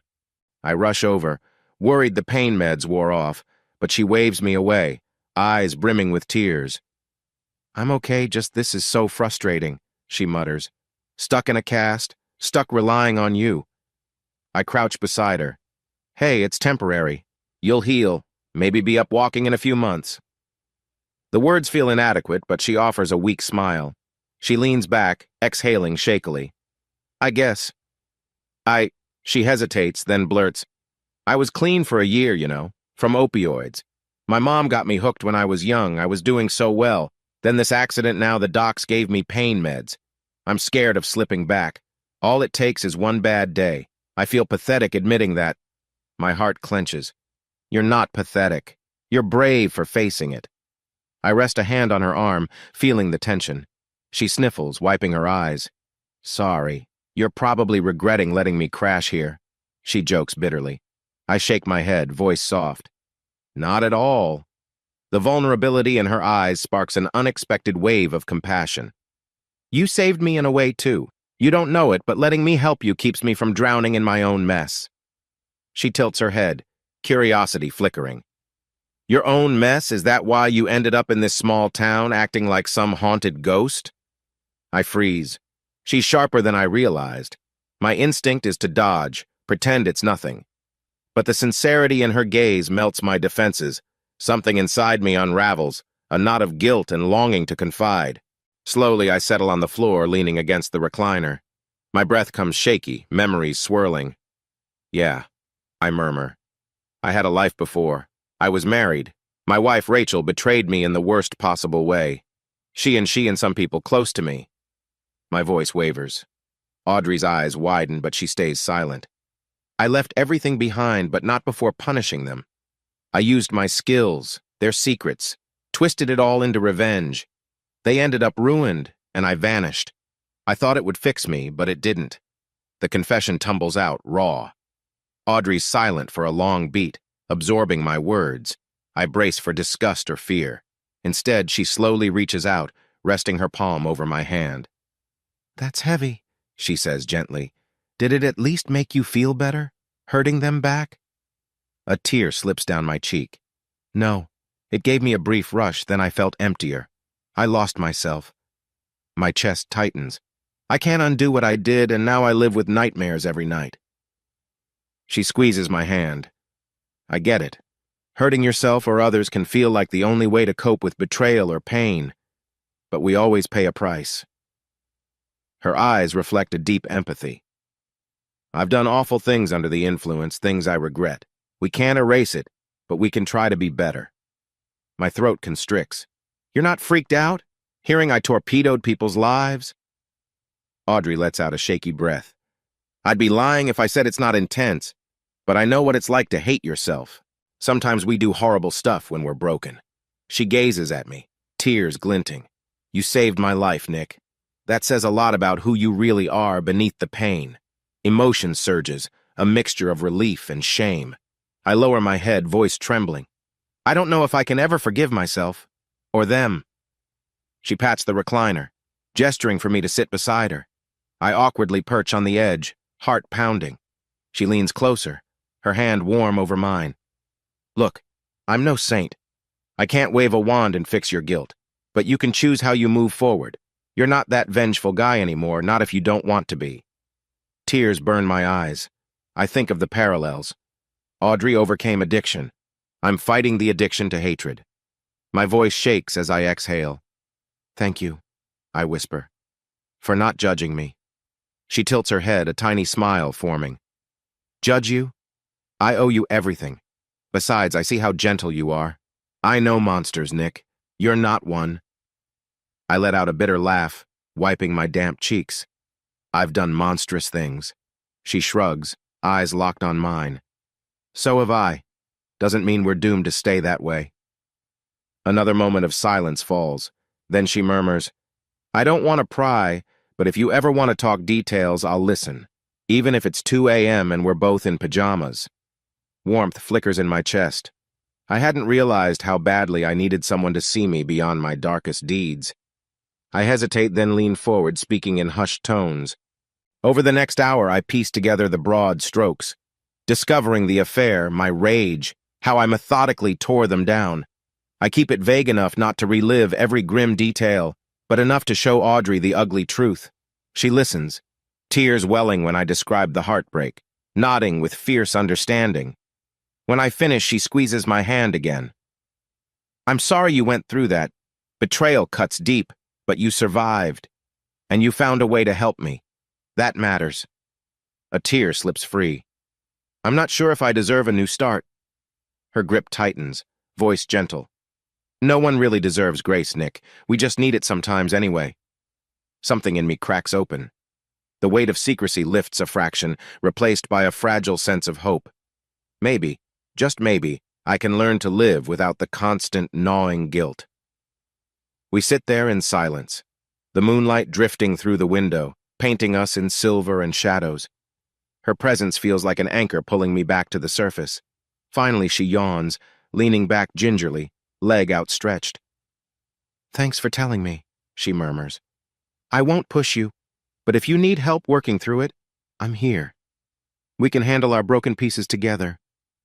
My chest aches with gratitude and something that feels close to possibility. Yeah, I breathe, swallowing hard. Together sounds good. She closes her eyes, drifting into a restless doze. I watch her for a moment, marveling at how this woman, scarred as she is, can still offer me compassion. It feels like a dawn in my chest, a quiet warmth dissolving the edges of my darkness. My nightmares may not vanish overnight, but for the first time since my life shattered, I believe there might be a path forward that doesn't involve self-loathing or destruction. I grab a blanket, gently covering her. Then I sink onto the floor, leaning against the recliner, my heart pounding with a mix of fear and relief. Maybe tomorrow or the next day the nightmares will come back. But tonight, in this small apartment above a tech shop, I let myself rest in Audrey's acceptance, and that, for once, is enough. Life in Pinewood Glen has settled into a gentle routine. I run my small tech shop. Audrey, still recovering from her injury, works on regaining strength while helping me with admin tasks.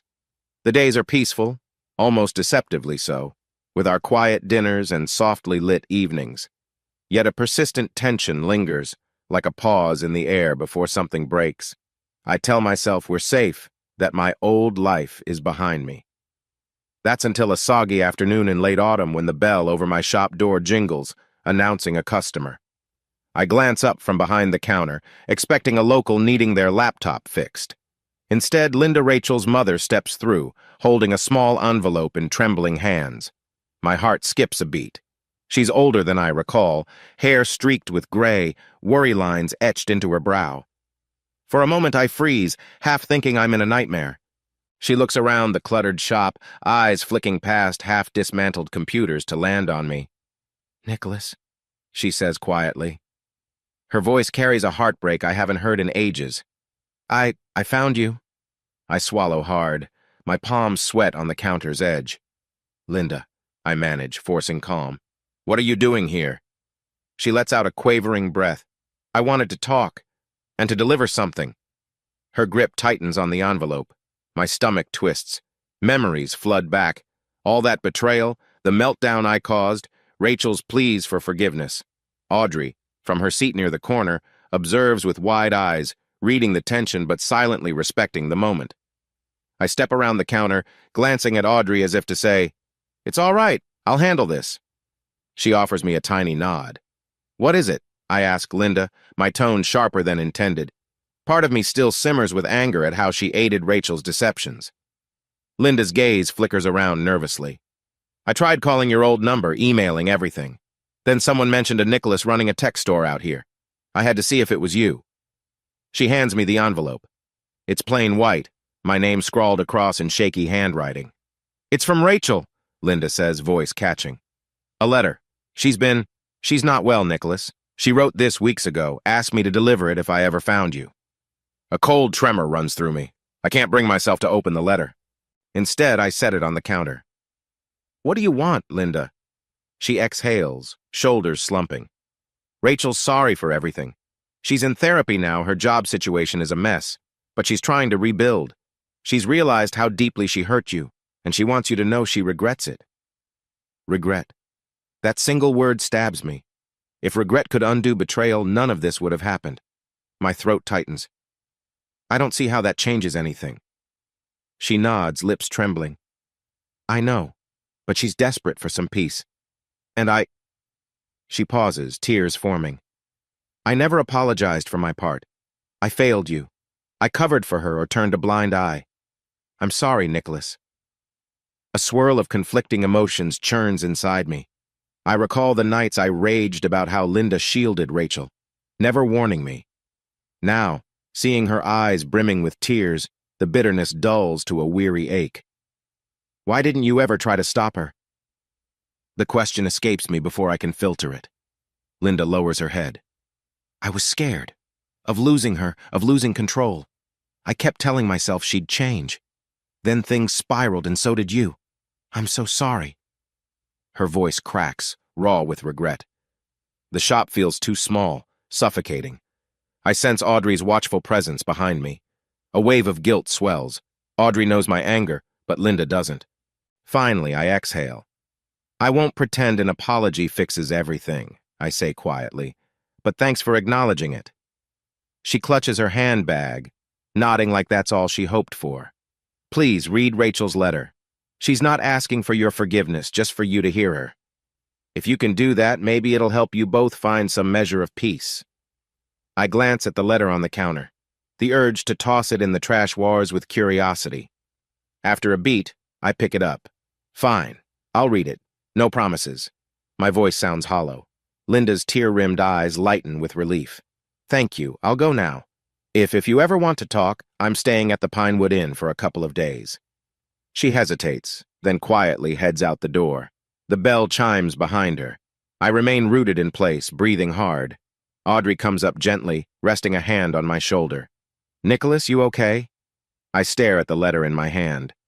I don't know, I admit, voice shaky. The past I tried to bury is here again. Audrey's eyes brim with compassion. Do you want me to give you space to read it? My chest constricts with gratitude. She offers me so much understanding. Maybe. I'll close the shop early. I turn the sign to closed, heart pounding as I lead Audrey upstairs to our cluttered living space. She sinks onto the recliner while I sit at the small table, letter in hand. For a moment, I'm paralyzed. Then, with trembling fingers, I tear open the envelope. A single sheet of paper. Rachel's familiar loopy handwriting. Nicholas, I don't deserve your time, let alone your forgiveness. But I need to say this. I'm sorry. For betraying you, for mocking the love we once had, for letting my own twisted desires drive me. I know words are hollow after the pain I caused. I won't ask you to come back or fix us. That dream died the day I chose Brad and Ryan over our vows. I've lost my job, my reputation. I've been forced to see a therapist. Turns out I have a lot of issues I never faced. It doesn't excuse me, but maybe it explains why I craved attention in the worst possible ways. I hope you find healing someday. I hope you can let go of the anger. I'll never stop regretting what I did. If there's any chance we can talk, I'll be here. If not, I understand. Please at least believe that I did love you once, in my own flawed way. Rachel. By the end, my eyes sting. The letter's simple, full of remorse. She acknowledges her part without blaming me. I clutch the paper, memories swirling. Our wedding day, the times we laughed together, the moment I discovered the RV betrayal. It's a tornado of emotions. My chest feels unbearably tight. Audrey's voice is soft. You okay? I nod, blinking back tears. She's sorry. It feels surreal to say it aloud. She doesn't expect forgiveness, but she regrets it all. Audrey moves closer, her presence a soothing anchor. What do you want to do? I sigh, pressing the letter to the table. I'm not sure. Part of me wants to toss it, let it burn. Another part wonders if talking might help me lay it to rest. I shake my head, raw. Linda said they're here for a couple days. Maybe I'll just see them. Audrey squeezes my hand. It's your call. I won't push you. I gaze at her, heart aching with gratitude. Thank you. I just need time to process. She nods, releasing me to pace the apartment. My mind reels with the possibility of facing Rachel again. But Audrey's presence is reassuring, a quiet testament that I can face the past without letting it destroy me. That night, I can't sleep. I stare at the letter over and over, rereading each line until the words blur. A swirl of anger, pity, heartbreak. She's sorry, but is that enough to crack the wall I've built around my pain? I recall the final meltdown, my revenge, the sabotage that left her jobless. Now she stands in the wreckage claiming remorse. Is it real or desperation? By dawn, I decide I need clarity. Maybe reading a letter is one thing, but seeing her face might give me the final sense of closure I need. I turn to see Audrey dozing on the recliner. She stirs at my movement. You heading out? She murmurs, eyes heavy with sleep. Yeah, I whisper. To see Linda, maybe talk to Rachel if she's there. My stomach twists. Wish me luck? She manages a weak smile, reaching out. I squeeze her hand. Good luck, she says, voice soft. Remember, whatever happens, you're not alone. With that, I slip downstairs, mind churning like a storm. The letter remains folded in my pocket, a tangible reminder that the past I fled has returned. Part of me is terrified of what I'll find. Another part glimmers with the possibility that finally confronting Rachel might ease the weight on my soul. If she's telling the truth about therapy and regret, maybe we can find an end to this endless resentment. I start the car, heart pounding, eyes locked on the road ahead. It's time to step into the past and see if I can break free, once and for all. The Pinewood Inn is a modest motel off the main highway, its sign missing a letter so it reads Pinewood Inn. I park in the gravel lot, nerves jangling as I climb out. The sky threatens rain, casting a gray pall over the scene. Perfect weather for confronting old ghosts. Inside, the receptionist, a middle-aged woman wearing a floral cardigan, glances up from her paperback. Help you? I clear my throat. I'm looking for Linda, might be under Linda Thompson. She arrived recently. She scans a ledger, then nods. Room 103. With a polite smile, she gestures down a corridor. My legs feel leaden as I head there. The faint hum of vending machines in the hall underscores my anxiety. I knock on the door, heart hammering. After a pause, Linda opens the door, eyes widening at the sight of me. Nicholas, she breathes. Behind her on the bed sits Rachel, shoulders hunched. My pulse races. She looks thinner, hair cropped shorter, face drawn with tension. She stands abruptly, guilt etched in her eyes. Without preamble, I step inside, letting the door shut behind me. The motel room is cramped, 2 beds, a small table, stale curtains. Linda gives me a nod of encouragement, then retreats to the corner, sensing we need space. Rachel's voice shakes. You came. She clutches the edge of the bed, trembling slightly. I exhale. I'm here. My eyes flick over her face, taking in the dark circles, the slight tremor in her hands. This is the woman who shattered my heart, the catalyst for my revenge. Yet the sight of her vulnerability tugs at me in unexpected ways. She musters a wobbly smile. Thanks for reading my letter. Silence hangs heavy. I rake a hand through my hair, searching for composure. Linda said you're in therapy now. You lost your job? Rachel nods, voice low. Yes. The hospital let me go after all the scandal. I tried to salvage something, but it was too big. My reputation was shot. I moved back with my mom for a while, started seeing a counselor, realized I have deep issues, attachment stuff. I'm not proud of any of it. Hearing her say it so plainly stirs a swirl of anger, pity, and relief that she's not sugarcoating it. So now you want what exactly? I ask, arms crossed to keep steady. She glances at Linda, who nods in support. Then Rachel looks back at me. I'm not asking for forgiveness. I know I don't deserve that. I just needed to tell you to your face how sorry I am. I know I can't erase the pain or undo the betrayal. But if there's even a tiny piece of you that can find peace, I'd like to help. My chest tightens. I recall the unstoppable fury that propelled me to ruin her. Now she stands before me, offering regret. Part of me wants to lash out, remind her how she destroyed my trust. Another part, the side that's grown closer to Audrey, urges me to consider letting go. You turned my life upside down, I whisper, voice shaking. You and my brothers. I became someone I barely recognized. Rachel flinches. I know. It was a sick situation, something that never should have happened. I wasn't in a healthy mindset, and I dragged others into my chaos, including you. I sense Linda shifting in the corner, her face taut with grief. I can't ignore the guilt radiating from them both. Slowly, I force a breath. I spent months consumed by rage. I went after you all in terrible ways. It didn't make me feel any better, just emptier. Rachel's eyes brim with tears. I heard about how everything imploded. Brad nearly went bankrupt. Ryan's career stalled. I blamed you at first, but now I see we started it. We reaped what we sowed. Those words strike a chord. I remember the satisfaction of seeing them crumble, followed by the hollow aftermath. My pulse pounds, emotions swirling dangerously close to tears.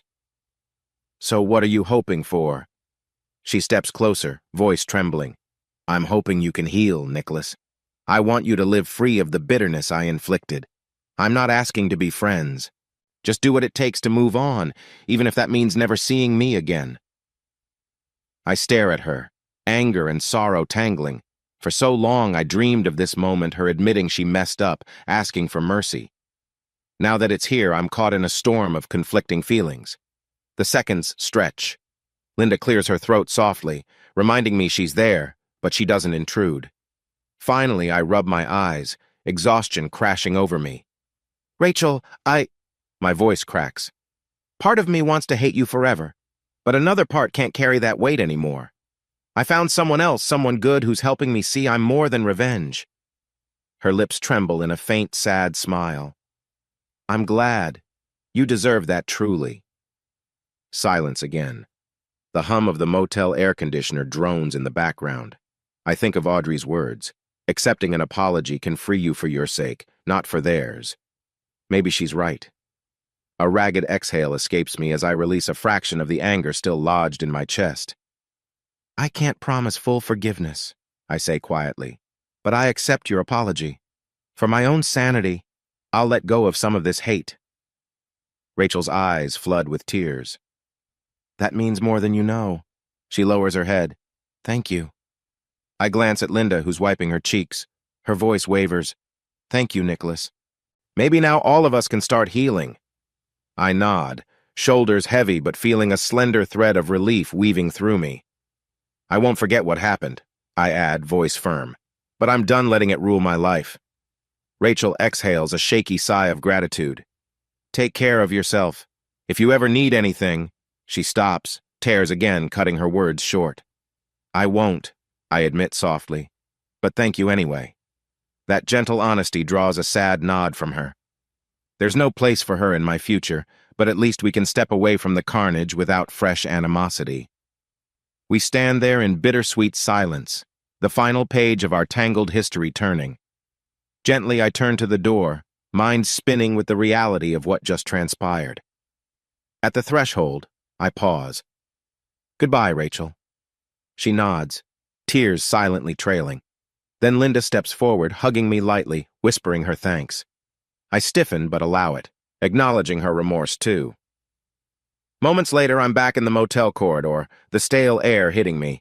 My heart pounds as if I just ran a marathon. I didn't realize how tight my chest felt until now. A small flicker of hope stirs. Maybe I can truly put this behind me. Outside, the drizzle begins, tiny droplets tapping against my windshield as I start the car. Driving away, I catch my reflection in the rearview mirror. My eyes look tired but lighter somehow. The question circles. What happens next? For now, I have Audrey and a small life in Pinewood Glen to tend to.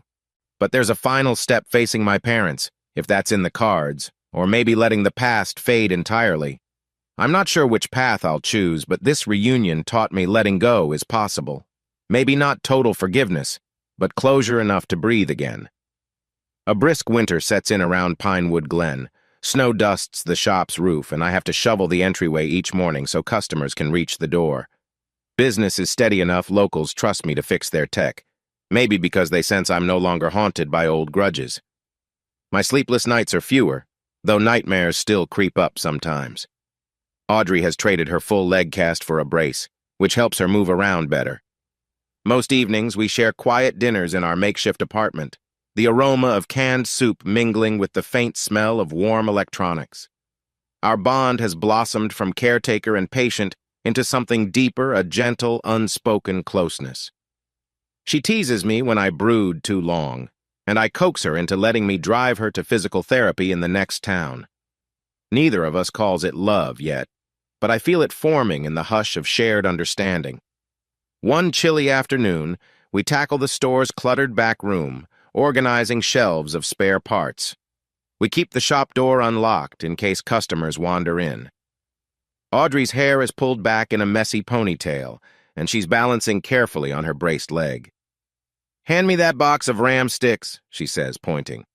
I pass it over, admiring her determination. As we work side by side, she glances at me, a gentle warmth in her eyes. "You've seemed lighter since you talked with Rachel," she notes. "Is that weird to say?" I pause, hands full of spare cables. No, not weird. I guess it did help. It's like a door closed, letting me focus on now. I bite my lip. I'm still not sure if I forgive her, but I don't hate her either. It's freeing. She smiles, leaning her hip against a table. "That's big. I'm proud of you." Her sincerity makes my chest flutter. This is the woman who once needed me to carry her out of a ravine. Now she's one of the reasons my heart can rest easier. We finish organizing, then close the shop early to savor a rare, quiet evening. Over dinner, just grilled cheese sandwiches, Audrey stares at me across our tiny table. "You know," she starts, cheeks coloring a bit, "I've been thinking about us." My pulse quickens. "Us?" She fidgets with her napkin. We're comfortable in a good way. I've never felt this supported or safe. But I don't want to impose if you're not ready for a relationship. I'm no model girlfriend. I come with baggage. I set my sandwich down, heart pounding. "So do I say softly. "We're both carrying scars, but being with you, it's the first time I've felt hope in a long while." Her eyes glisten. "So maybe we make it official? I mean, we practically live together, but I want to be sure you're comfortable, that you want this too."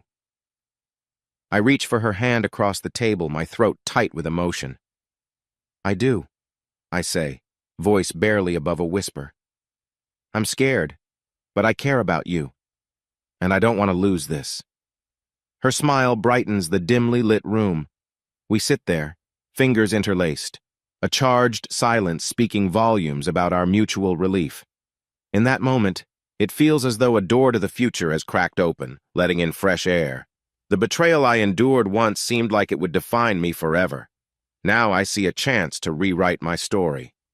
Days become weeks, and the sense of shared commitment grows. We talk about small expansions for the shop, maybe offering a family discount program or selling secondhand gaming consoles. We brainstorm how Audrey might help once she's fully mobile.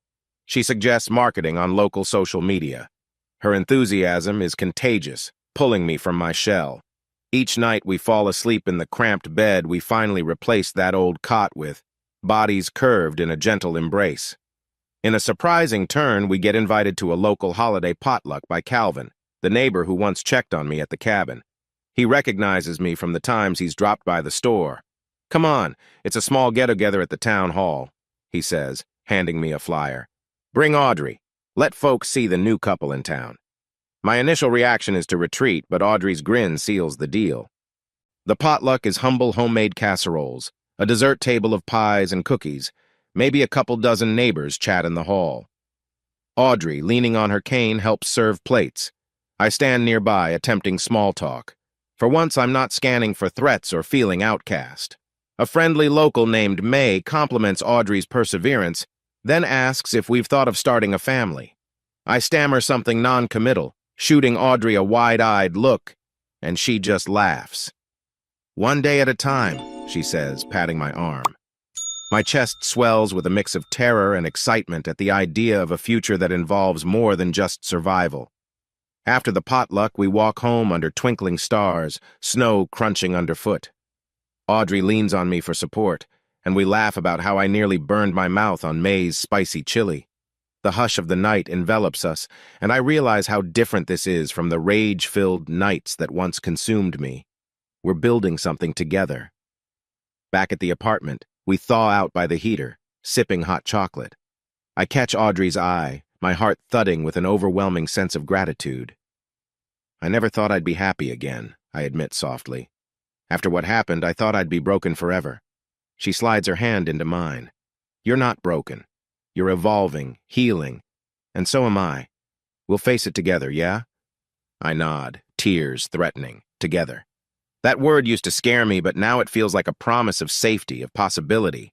In the next days, I find myself scanning online listings, thinking about a bigger space where Audrey and I can truly settle. She notices me eyeing properties and arches an eyebrow. I shrug, a smile tugging at my lips. Just looking for something more permanent. It's a tiny step toward acknowledging we have a future worth investing in. Under the quiet hush of a Pinewood Glen winter, Audrey and I craft our own definition of family. She slowly recovers, forging new confidence. I learn to trust again, letting her see my haunted corners. My nights are less plagued by nightmares, and if one hits, she's there, grounding me with a soft touch. It's not a fairy tale, it's real, a slow healing process, but it's ours. On one particularly peaceful night, after we close the shop, I pull out a small ring from a drawer, a random piece of costume jewelry I found while cleaning. I show it to Audrey, cheeks burning with a playful grin. Not a proposal, not yet, I clarify, but a placeholder, for hope. She laughs, eyes shining. I love it. Hope ring. She slips it on her finger, flexing her braced leg as if testing her balance in this new era of faith. We share a tender moment that says everything words can't express. A flicker of uncertainty remains my parents, old wounds, those final ties to the betrayal. But for now, with Audrey's hand in mine, I choose the path leading forward. The heartbreak taught me how fragile trust can be, but also how powerful genuine affection is. Step by step, we're forging something steady, built on honesty and empathy. The question of marriage or a family. Maybe soon, maybe not. But we're no longer trapped in yesterday's shadows. As the night deepens, we retire to bed, the hush of winter outside. I rest my head against Audrey's shoulder, feeling the gentle rise and fall of her breath. For the first time in a long while, the future seems bright. And if the past returns again, I'll face it. But I won't be alone this time. A year passes in Pinewood Glen, each season a stepping stone in the new life Audrey and I are building. Spring melts the snowdrifts, revealing muddy roads and budding trees. Summer brings mild heat, drawing tourists who need their phones repaired or their laptops tuned. Autumn returns with fiery leaves swirling around the dusty streets. And now, winter's first snow dusts the roof of our new place, a modest little house near the edge of town. We moved here 6 months ago after deciding we wanted more than the cramped apartment above the shop. The house is humble, a living room, 2 bedrooms, a small yard, but it's ours. I stand by the front window now, sipping coffee, watching Audrey coax a stray cat off the porch. She's wearing a warm jacket, her leg mostly healed, though she still walks with a slight limp. The cat mews, and she laughs, offering it a bit of leftover fish we had from dinner. My heart swells at the tenderness in that scene. Inside, the living room is cozy, soft rugs, a couch we picked out together, walls adorned with local art. On a small side table, I keep a framed photo of Audrey and me at the potluck, both grinning ear to ear. Next to it lies a single envelope, marked with the address of my old home, the one I once shared with Rachel. I never fully explained that property's fate, but I sold it quietly months ago, finalizing the last tie to my old life. Part of me felt uneasy letting it go, but now I see how it freed me to anchor myself here. Audrey steps back inside, stomping off snow and beaming at me. Cat still won't let me pet him, but he's hanging around. I chuckle. Just like us, taking it slow, step by step. She rolls her eyes playfully. We settle onto the couch, flipping through a local news channel. Suddenly, a name on the screen catches my eye. Brad. My breath hitches. He's not on camera, but a small ticker line mentions a new job opening at some firm near the city. I quickly mute the TV. Audrey's gaze flickers with concern. You okay? I exhale. Yeah, just startled. Looks like Brad got hired somewhere. The pang of old wounds tugs, but it's distant now. I guess he's moved on with life. She rests a hand on my knee. And how do you feel about that? I tilt my head, considering. Relieved, mostly. Glad he found a foothold. I guess this means he's not drowning in debt anymore. Good. I don't want him ruined forever. A small, proud smile crosses her lips. That's growth, Nick. Letting go, truly. I nod, letting the moment wash over me. The anger that once defined me is replaced by a soft acceptance. I can't change the past, but I can release its hold. Audrey's presence is a living testament that people can heal, forging a future beyond their worst mistakes. Later, we head to the shop, now expanded to a slightly larger space next door. A friend of Audrey's from physical therapy, Mariana, works part-time handling front desk tasks. She waves cheerily, "Morning, boss lady, boss man." We grin, stepping behind the counter. The routine of diagnosing software issues and chatting with customers is comforting, a far cry from the lonely sabotage I once plotted. At midday, a surprise visitor enters, Elizabeth, my mother. She glances around shyly, clutching her coat. We haven't spoken face-to-face in a long time. We exchange hesitant pleasantries, and Audrey, sensing the tension, excuses herself to the back. Elizabeth's voice trembles. I was in the area. Thought maybe we could talk." We sit in 2 chairs near the window, customers bustling around Mariana's station. Elizabeth clears her throat. "I heard you've been doing well. I just wanted to say how proud I am. I'm sorry it took me so long to come here." My heart clenches. Things were complicated. That's an understatement. I recall how she kept silent about Rachel's betrayal. But as I stare at her, I see regret mirroring in her eyes, along with hope. "What do you need from me, Mom?" She fidgets. "Your father's health is not great, but that's not why I'm here. We both regret how we handled everything. We miss you. If there's any chance we can start again, at least to talk, it would mean the world." A swirl of memories hits me, my father's complicity, their silence, my vow never to see them again. I sense an echo of the day Rachel apologized. I realize I'm no longer the man clenched by fury. I glance at Audrey in the back, drawing strength from her quiet support. Then I turn to Elizabeth. Yeah, we can try. Slowly." Tears glisten in her eyes. She nods, relief evident. "Thank you, son. I know we can't undo the past, but maybe we can still be part of your future if you'll have us." Her voice breaks. Emotion wells in me. I place my hand on hers briefly, a cautious acceptance. "We'll see. Let's talk more. Maybe dinner sometime." The words feel foreign but right. I can't keep punishing them. Growth means letting my heart breathe. After she leaves, Audrey emerges, giving me a questioning look. I manage a soft smile. "We're reconciling, I guess. Slowly." She beams, stepping forward to hug me, her warmth a balm. The store buzzes around us, customers oblivious to the private breakthrough happening by the window. That evening, we close up shop. On our drive home, Audrey fiddles with the radio, finding a local station playing folk tunes. She jokes about needing better music. I tease her about her questionable pop playlist. This is what everyday life feels like: small bickering, warm laughter, a sense of forward momentum. I never thought I'd want or deserve that again. At home, she heads to the kitchen, humming, while I dig through a desk drawer and retrieve a small velvet box. Inside rests a simple silver ring, not the costume placeholder, but something real I bought from a local artisan. My heart hammers. This moment is spontaneous, but I'm ready. I slip into the kitchen behind her. She's stirring pasta, oblivious. I gently tap her shoulder. She turns, sees the velvet box in my hand, and her eyes widen. "Nicholas?" My voice shakes. "We've built a life together, through all the scars. I want to keep building. Will you marry me?" It's not fancy or prepared, but it's genuine. Tears spring to her eyes. She sets the spoon aside, wiping her hands on a towel. "Yes," she whispers, voice breaking on that single word. I slide the ring onto her finger, both of us laughing through tears. In that instant, the weight of betrayal truly loosens. This is my new future, choosing love, trust, and vulnerability. The memories remain, but they don't chain me anymore. Audrey's acceptance, her unwavering presence, her own resilience, these have shown me how to transform pain into growth.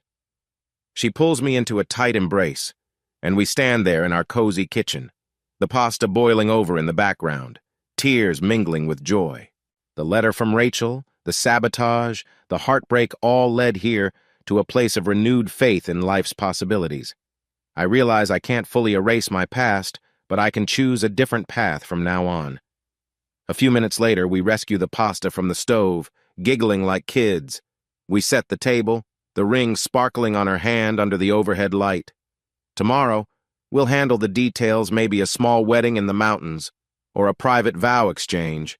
None of that matters more than the simple fact that we've both said yes to each other, wholeheartedly. Later that night, lying beside her in bed, I reflect on how far I've come. The voice in my head used to seethe with revenge, coil with bitterness.